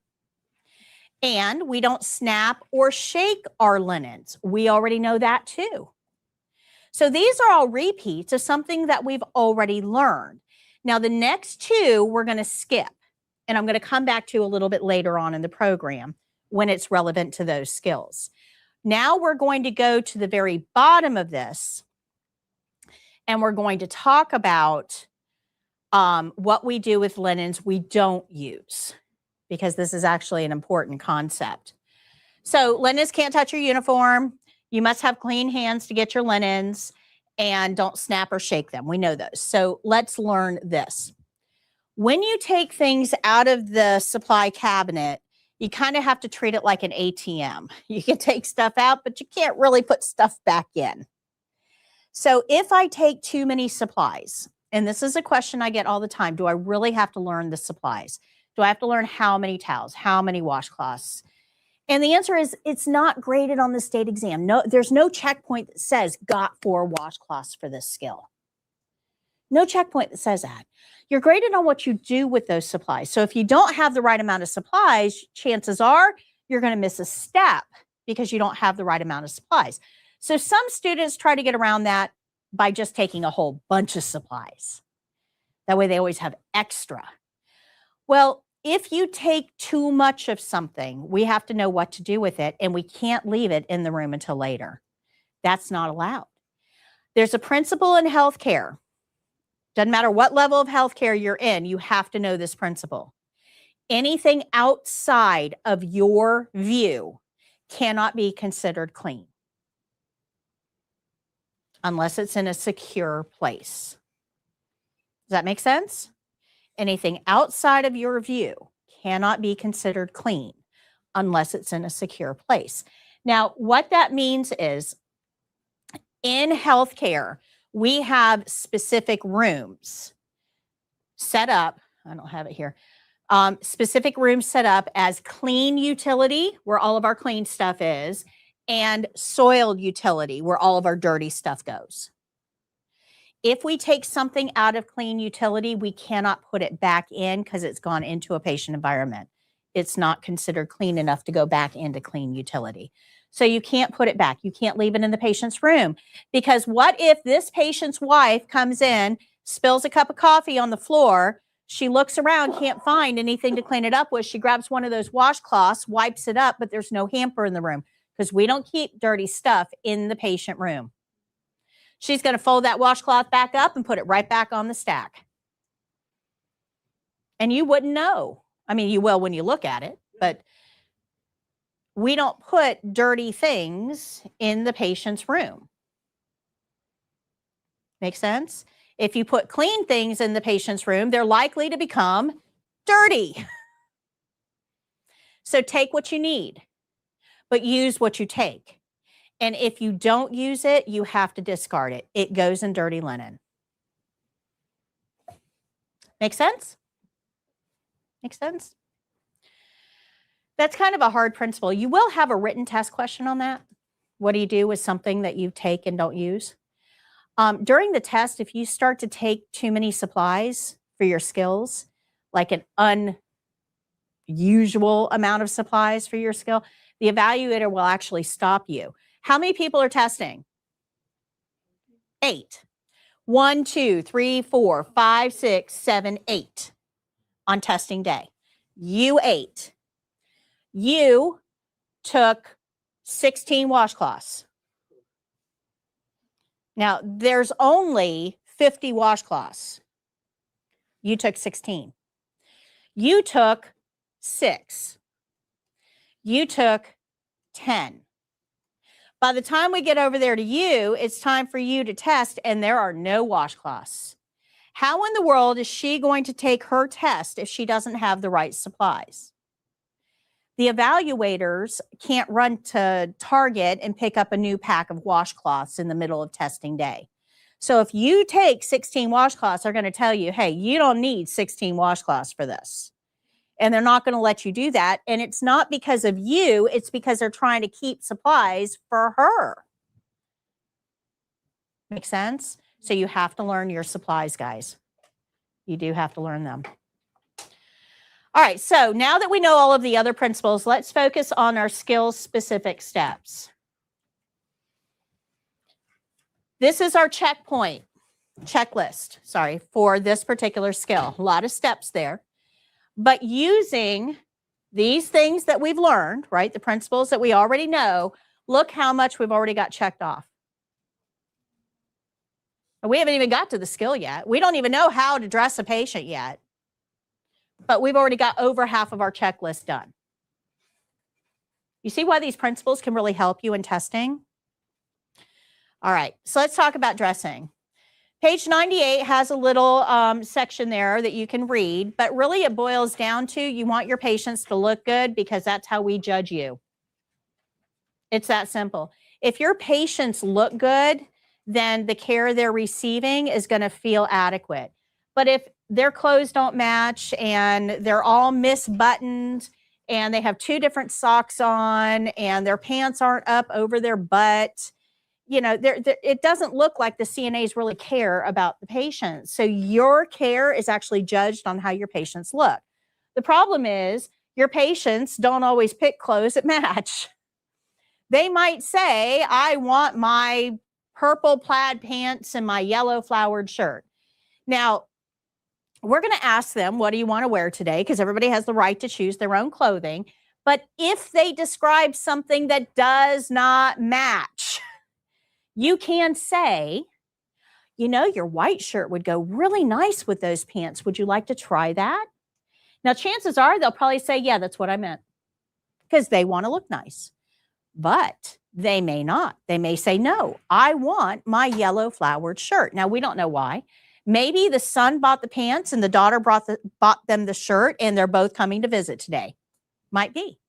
It could also be bingo day and that's her lucky outfit. We don't care. We're not going to argue with them. We can suggest an alternative, but ultimately we will honor their wishes. Good? Good. All right. We're going to minimize exposure while we're dressing the patient. Yes, we know we're dressing them. We've got a privacy blanket on them. That's what it's there for. We only want to be exposing the areas we have to expose as we're dressing. We don't want them completely naked as we're dressing them. How awkward would that be? Right? Good? Yeah, I've actually seen CNAs. To me, this is like disgusting. CNAs will undress the patient in the room, put them in a shower chair, completely naked, and then take them from their room down the hallway to the shower room, completely naked. Now, to me, that's a gross violation of human rights. We don't do that to prisoners. And the response is, well, they got dementia. They don't know. No, I know. I know. And that's enough. Don't do that to your patients. Dignity counts, right? We're not warehousing animals. We are caring for humans. So when we're talking about these steps, like don't expose your patient, that's just basic dignity. Okay? Don't look at it as a step I have to do. Make sense? It's a step to promote dignity. All right. So there's 3 ways that we're going to minimize exposure. First, we're going to close the privacy curtain during our opening. That makes sense. Second, we're going to use that privacy blanket. That makes sense. But the third thing we're going to do is get their clothing before we undress the patient. Again, you don't want them laying there completely unclothed for any longer than has to be to get the skill done. When we lift, we always lift from below with a flat palm, never from above. We're not the claw machine at Walmart, right? We're not going to lift up like this and claim a prize. We lift from below with a flat hand. That way we're providing support and we're not injuring the patient. This is what we have to know. This is our defining principle for undressing patients. USA first. Undress strong arm first. Now, I actually had you underline this in the care plan. It told us the patient had a weak right arm. You guys remember that? I had you underline it. That means because they have a weak arm, we have to use a special way of dressing them. We're going to undress the strong arm first, which would be the left one. And then we're going to dress the weak arm first, which would be the right one. Now, when you do this, this is why it said snap or button front shirt. Because when somebody has a weak arm, we don't dress top to bottom. We dress side to side because it's easier, requires less motion. So let's say I have on a shirt and I have a weak right arm. Doesn't move real well. I've got a lot of pain in the shoulder. So I'm going to undress the left side first, which makes it do all the work. Pull out of that sleeve, I'm going to make it do all the work, right? And then it just slides right off that right arm. No motion required.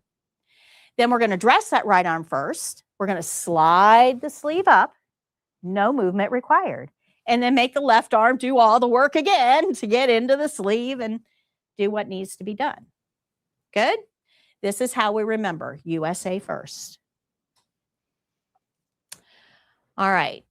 So it should be slid up the weak arm very carefully. Don't cause injury. Now, do you see how this blanket is draped over her as I'm doing this? This is protecting her dignity. Even though we're dressing her, we still don't have to expose her to the whole world. It also keeps her warm. Your care is judged by how your patients look. So make sure that the waist is over the butt, actually on the waist. Make sure the toe seams of the socks are actually lined up over the toes, not like this. Make sure that the buttons or snaps are buttoned appropriately. Make sure they look good. They need to look good. Now, everything that we use goes into dirty linen. Don't throw it on the floor. Nothing goes on the floor, ever. No dirty, no clean. Nothing goes on the floor. So when we take things off, they either off the patient or off the bed, they either need to go directly into the hamper, which will be right beside the bed, or they can go on the overbed table on the barrier. That's fine. They never go on the floor. Good. Now the call light. Our patient has a weak right arm.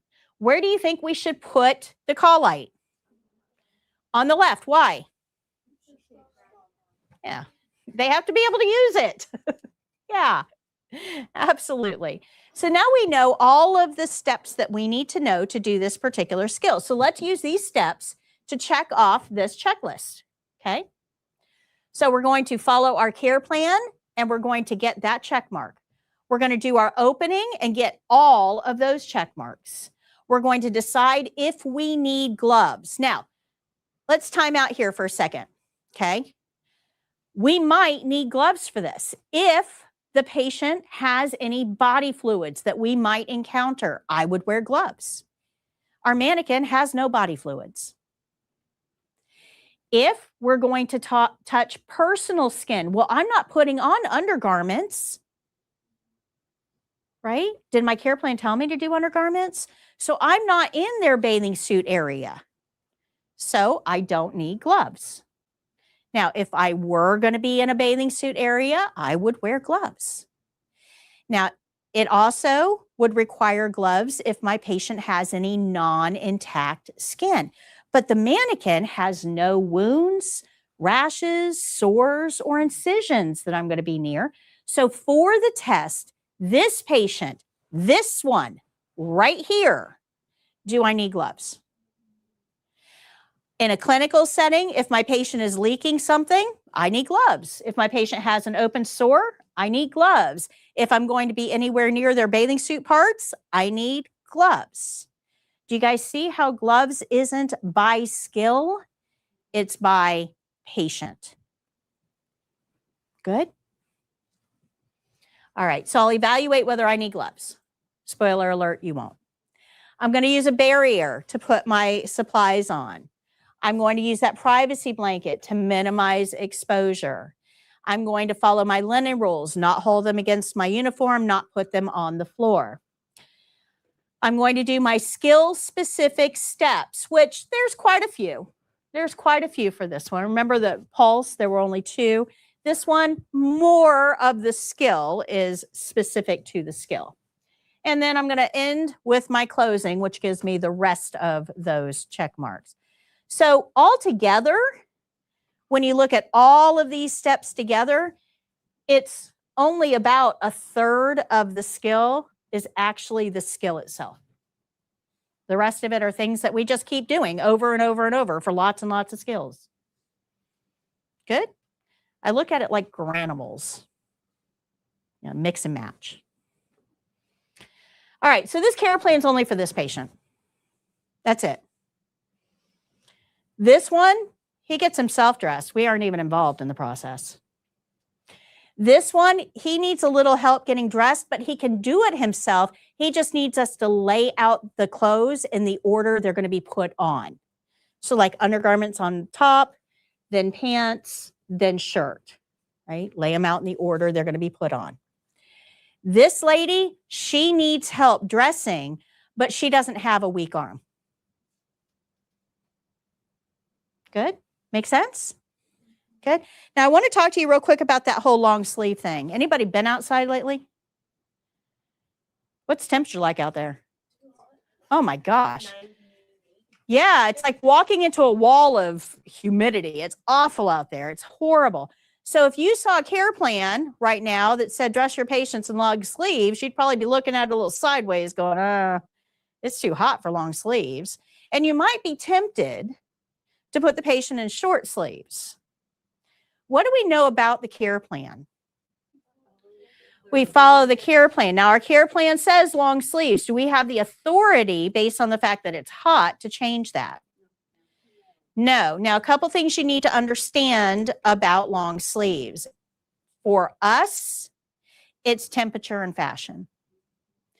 For patients, it can be condition related. If your patient has a weeping rash like shingles, we want that rash covered with long sleeves. If your patient has an autoimmune disorder that causes photosensitivity, which means that it gets worse, the symptoms get worse with exposure to light, particularly ultraviolet light, things like lupus, we may have the patient in long sleeves to help keep their symptoms suppressed. Because even just sitting beside a window can cause an exacerbation. Make sense? Good. Long sleeves are used for more than just temperature when it comes to patients. So if the care plan is specific about long sleeves, we should follow the care plan. Any questions on that? I'm going to show you this video. Watch how I talk to the mannequin.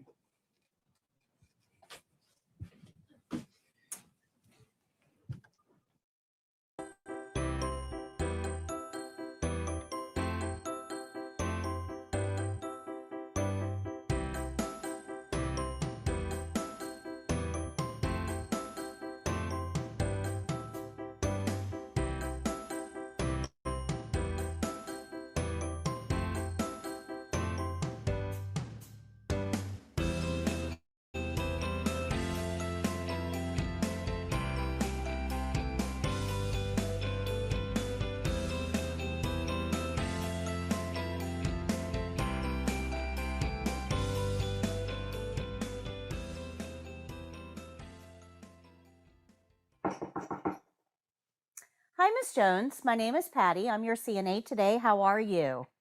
Wonderful. I'd like to get you dressed for the day. Is that okay?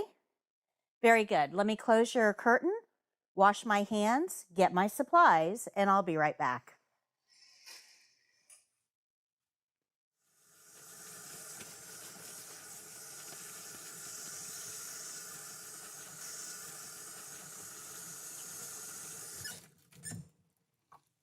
After washing my hands, I'll gather my supplies. We'll start with a barrier, and then we'll ask the patient what they want to wear today. Mrs. Jones, what would you like to wear today? We'll get the outfit the patient described, including a pair of pants, a long sleeve button or snap front shirt, and a pair of socks, as well as a privacy blanket. Okay, Miss Jones, I've gathered our supplies here. So we're going to start with a privacy blanket. I'm going to lay this blanket out over you. This is going to help keep you warm and protect your privacy as we do this skill. I'm going to be careful not to snap or shake the blanket. We'll put it right over the sheet and pull the sheet down underneath. And we're going to pull that sheet all the way to the end of the bed.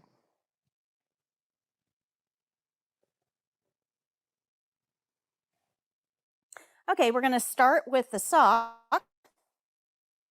I'm going to take the first sock, scrunch it all the way up to the toe seam, and place it on the foot so the toe seam is lined up over the toes. And then I'm going to lift the leg from below and pull the sock over the heel gently. We want to smooth it out, making sure there's no wrinkles and the heel is in the heel place. We're going to do the same thing with the other side. Scrunch it up, put it on so that the toe seam is across the toes. We'll lift from below with a flat palm,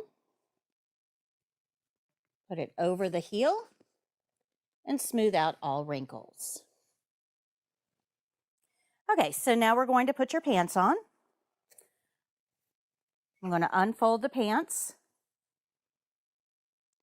and scrunch up the leg all the way to the end. And I'll put my hand in through backwards. I'm going to hold the foot to slide the pant leg over the foot, and then I'll lift from below to slide the pant leg over the heel. We'll repeat on the other side. So we're going to scrunch the pant leg up all the way to the end. Put our hand through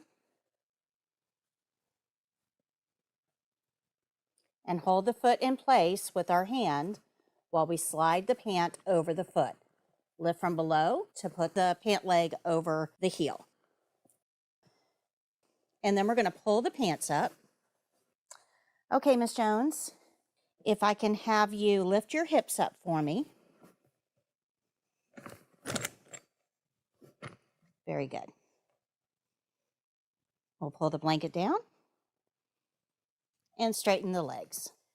Because we have to undress the strong arm first, and your care plan indicated that your right arm was your weaker arm, I'm going to sit the head of the bed up to make this a little bit easier to get you dressed, and we'll undress your left arm first. So I'm just going to press the button to get you into a sitting or semi-reclining position. This makes it a little bit easier for dressing. And I'm going to help you sit forward by putting my hand on your upper back. And on the count of 3, you're going to sit forward. 1, 2, 3.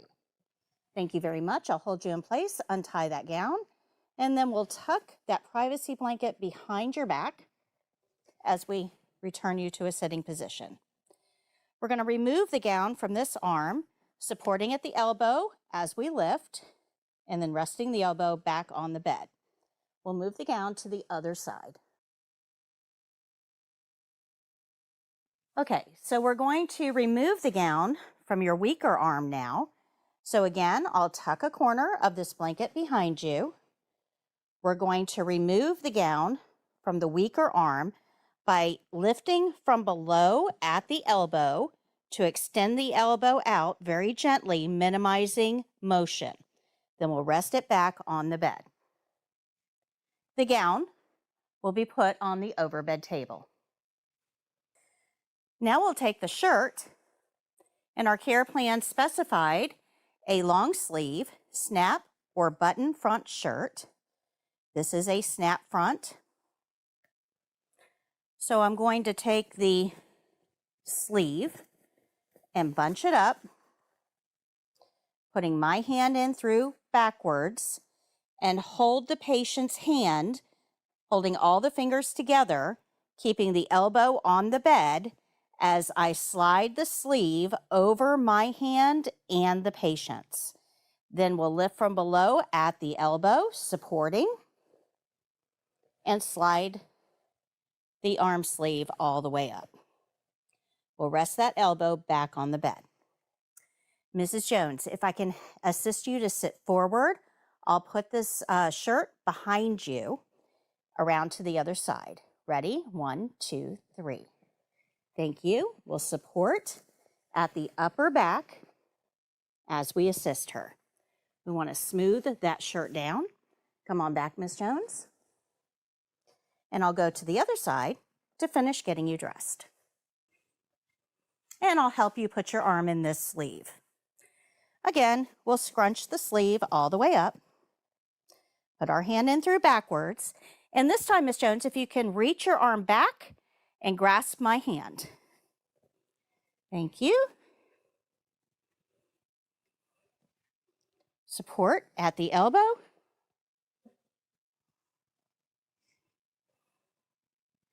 And then we'll snap the shirt, making sure that the buttons are aligned properly and everything looks good. Now we'll remove the privacy blanket. Adjust your clothing for neatness and appearance. We'll wind the privacy blanket up in a ball, and I'm going to go get your gown, and we'll put these in dirty linen, and I'll be back to get you all settled. These items will go in dirty linen.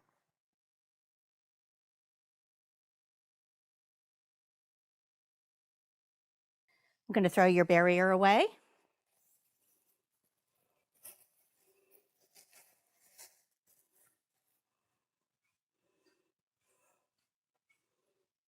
Ms. Jones, is there anything else I can get for you while I'm here? Are you comfortable? Would you like a magazine before I go? Would you like the head of the bed adjusted at all? Or your sheet back on? You're good like you are? Wonderful. Here's your call light.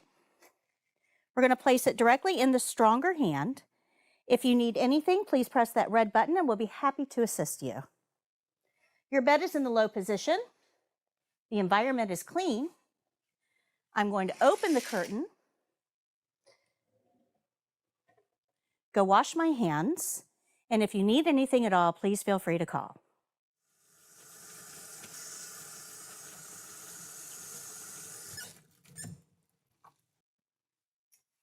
After washing my hands, I'll review the care plan to make sure that I undress the strong arm first and dress the weak arm first and put the call light in the stronger hand. I'll make any corrections that I need to make and then tell the evaluator my skill is done.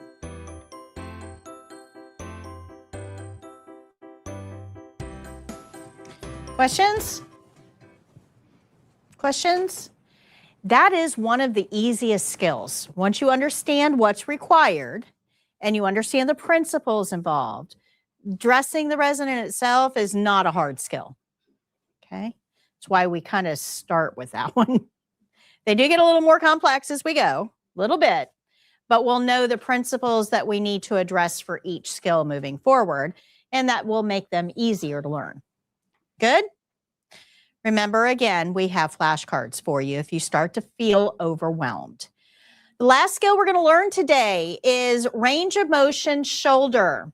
Jake's going to be passing out the review sheets for today. This skill only takes me 5 minutes to show you, so it's super quick. The overview is on page 76. If you look down the side, you'll see the principles involved. They're spelled out for us here.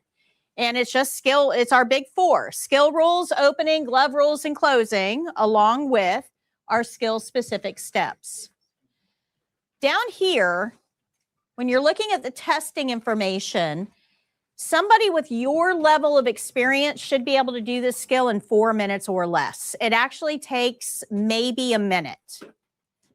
It's very, very short. Your opening and your closing are going to take way longer to do than this actual skill.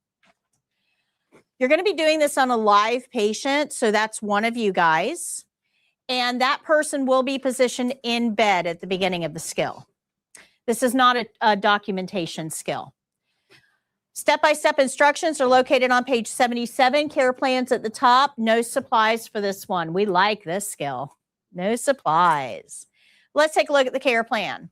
It says, provide the following range of motion exercise to the resident's left shoulder, flexion extension. Which body part are we working on? Can we do the right one too while we're there? Can we do the elbow and wrist while we're there? We're going to follow that care plan and only that care plan. It says flexion extension and abduction adduction. Don't panic about the big words. I'm going to explain them in a minute. And then it tells us to do 3 repetitions of each exercise. The resident is not able to help with the exercises. So we need to understand a little bit about what range of motion is in order to learn how to do it. We have a whole department that is geared to exercise that makes somebody better, that improves function. Anybody know what that department is? Physical therapy. We call it the torture chamber. Yep. They do exercises to improve function. Physical therapists have to have a doctorate degree. That is 10 to 12 years of education. How long are we here? Yeah, it can't be us. We're only here 4 weeks. This is not us. We do not do exercises to retain or regain function.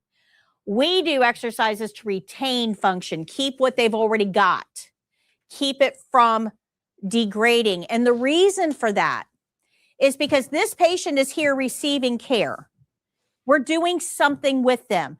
But while they're here receiving care for a surgery or high blood pressure or whatever it is that brought them in here, it means that we're going to be helping them out with other things. And they're not moving the way that they would move if they were at home. Make sense? Let me give you an example. Let's talk about Frank. Frank went out, played tennis with his brother Ralph, and he's very competitive, wailed on that ball, felt something in his shoulder give way, goes to the ER. ER doc says, bad news, good news. Bad news is you tore your rotator cuff. Good news is surgeon can fix it tomorrow. He says, sign me up. He has surgery. Discharge planner comes in and says, hey, Frank, you can't stay here. You got to go somewhere. You're stable enough. We're going to discharge you. But you're not quite ready to be on your own yet because you can't drive. And there's lots of things you can't do with that right hand. Are you right-handed? And he says, yes. She says, okay, you're going to need some help. Do you have anyone at home to help you? And he says, no, not really. My wife passed away. My brother works. I'm kind of alone. She says, okay, no problem. Let's put you in a rehab. 6 weeks, physical therapy on site. They'll have you hooked up, good as new, no problem. So he goes into the rehab. Physical therapy is working on that right arm. He's got you to open his milk and you to cut his meat and you to help him squeeze the toothpaste on the toothbrush, right? We're doing all these things for him, helping him get dressed, doing all these things for him. What do you think's going to happen with that left arm if it's not moving much? It freezes up. It's actually called a frozen shoulder. So at the end of 6 weeks, physical therapy did their job. He's got a right shoulder that works just as good as new. The left one, however, not so hot. Did we really help him? No. He's in the same shape he came in. We just reversed the shoulders. That's a problem, right? So our care plan for this patient would have physical therapy working on that right shoulder, but it would also have us as CNAs doing some exercises on the left one to maintain the current level of function. Make sense? So if your patient says, ow, this hurts, that's not us. We don't like ow. So the next repetition would be below the ow, not where we got ow, come below the ow. And then when you're all done, you would go let the nurse know, hey, the patient complained of pain, and the nurse will figure out what to do from that point. Good? Questions? We don't ever tell patients, no pain, no gain. That's not us. We don't have enough education to do that. Okay? Now, there's two types of range of motion. There's active and passive. Active is when the patient does the work. So everybody up. Everybody up. I want you to take your left arm and extend it above your, be careful, left arm and extend it above your head like you're asking a question, just like this, all the way up. Get it as straight as you can. Bring it all the way back down in front of you. Let's do it again, all the way up, all the way back down. One more time, all the way up. Straighten your arm out. There you go, all the way back down. Very good. That was flexion extension. I actually told you extend your arm. Flexion extension is up, down. You did the work though. I just told you what to do. Okay, that was active range of motion. So let's do one more. Your arm at your side, left arm. Some of you might have to move. Bring it up, all the way up, all the way up like you're making a snow angel. Bring it back down to your side like you're making a snow angel. It works different muscles, doesn't it? Come up, all the way back down.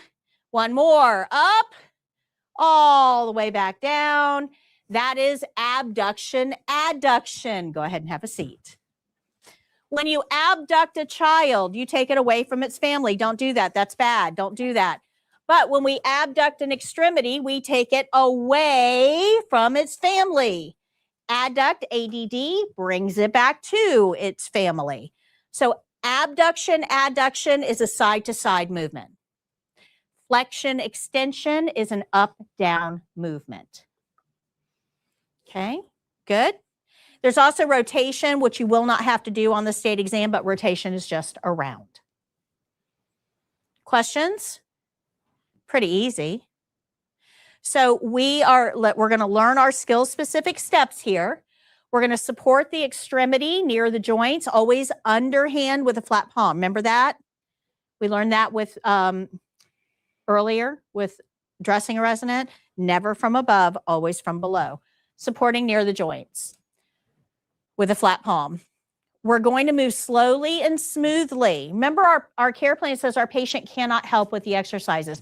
You guys just all did active range of motion. I told you what to do. I made sure you were doing it right. I gave you prompts. That's active. This is passive. We're actually going to do the exercises on the patient and monitor for pain. But we are going to move slowly and smoothly and go all the way back to the start position. Flexion extension is up, down. We did that together on the shoulder. Abduction, adduction is side to side. We just did that on the shoulder. Now, when I introduced these exercises to you, though, I gave you a real-world example that you could relate to. I said, like you're asking a question. Everybody knows what that looks like, right? I also said on abduction, adduction, like a snow angel. Everybody knows what that looks like. Even in Florida, we know what a snow angel look. We don't know snow, but we know what a snow angel looks like, right? When you're introducing these to the patient, if you use terms like flexion, extension, that can be very frightening for the patient because they don't know what to expect. So if you say, I'm going to move your arm up like you're asking a question and back down to the bed, they understand that and they won't freeze up on you. Otherwise, they're likely to become very resistant, tighten up, and we're not going to get a good range of motion because they're afraid. They don't know, is this going to hurt? Good? Good. Rotation is an around motion. We're not going to do that. It's not on our care plan. But you need to know rotation is an around motion. Flexion, extension, up and down. Abduction, adduction, side to side. Rotation, around. Those are the only three motions that CNAs can perform. As we're doing this, we're going to ask about pain. You doing okay? Feeling okay? Any pain? Everything good? Ask about pain. Watch their face for wincing, grimacing, that type of thing. Our care plan for range of motion will always provide 3 pieces of information that are super important for us. First, which joint? This one is very specific, telling us the left shoulder. We also need to know which exercises. This one very specifically says flexion, extension, and abduction, adduction. Then we need to know how many repetition. This care plan tells us 3. So we're going to bring the arm up 3 times. We're going to bring the arm out 3 times. We're going to move slowly and smoothly, support from below, and watch the patient for pain. Put an opening in front, put a closing behind, and that is the skill. Good? Easy. So we're going to use these principles to check off this checklist. We're almost done, guys. We're going to follow the care plan. We're going to do our opening and get all of those check marks. We're going to evaluate for gloves. For the test, you probably won't need them because your patient doesn't have any body fluids they're not holding on to, any skin openings, and you're definitely not near personal skin. Please don't be near personal skin on this skill. You have no need to be near personal skin. We're going to do our skill-specific steps and then end with the closing. So only half of this skill is about the skill itself. Good. This care plan is only for that patient. This patient, totally different care plan. He doesn't get range of motion at all. He takes care of himself. This patient gets range of motion, but she only gets flexion extension, not abduction adduction. And this patient, we're really working with her, and we're probably doing 3 sets of 10, not just 3 repetitions. Every care plan is going to be different based on the needs of that patient. Good. Let me show you this video super quick. It's a 1-minute video. You've got your review sheets, and then we'll do the wrap up real quick before I let you go.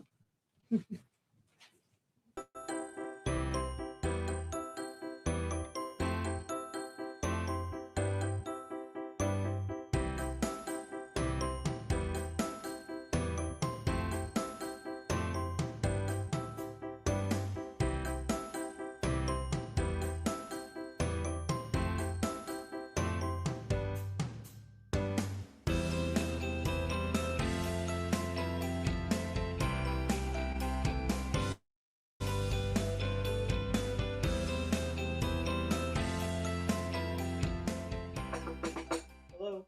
Hi, Mr. Jones. My name is Patty. I'm your CNA today. How are you? I'm well. How are you? Wonderful. I need to do some range of motion exercises on your left shoulder. Is that okay? Yes. Let me close your privacy curtain and wash my hands. I'll be right back.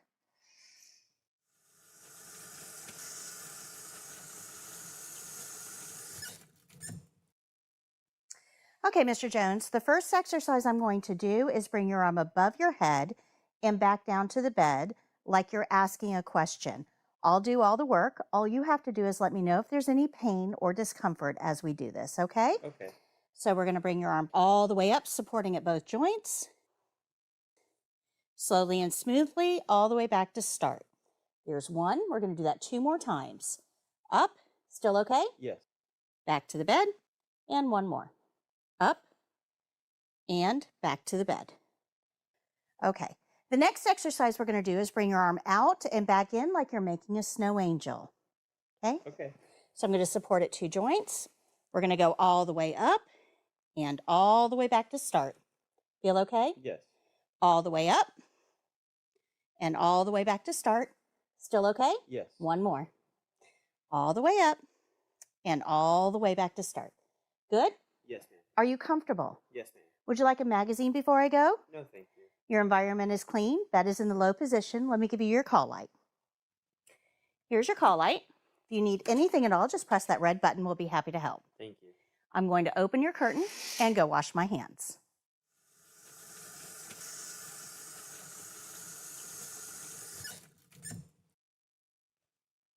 After washing my hands, I'll review the care plan, think about my skill, make any corrections, and then tell the evaluator my skill is done.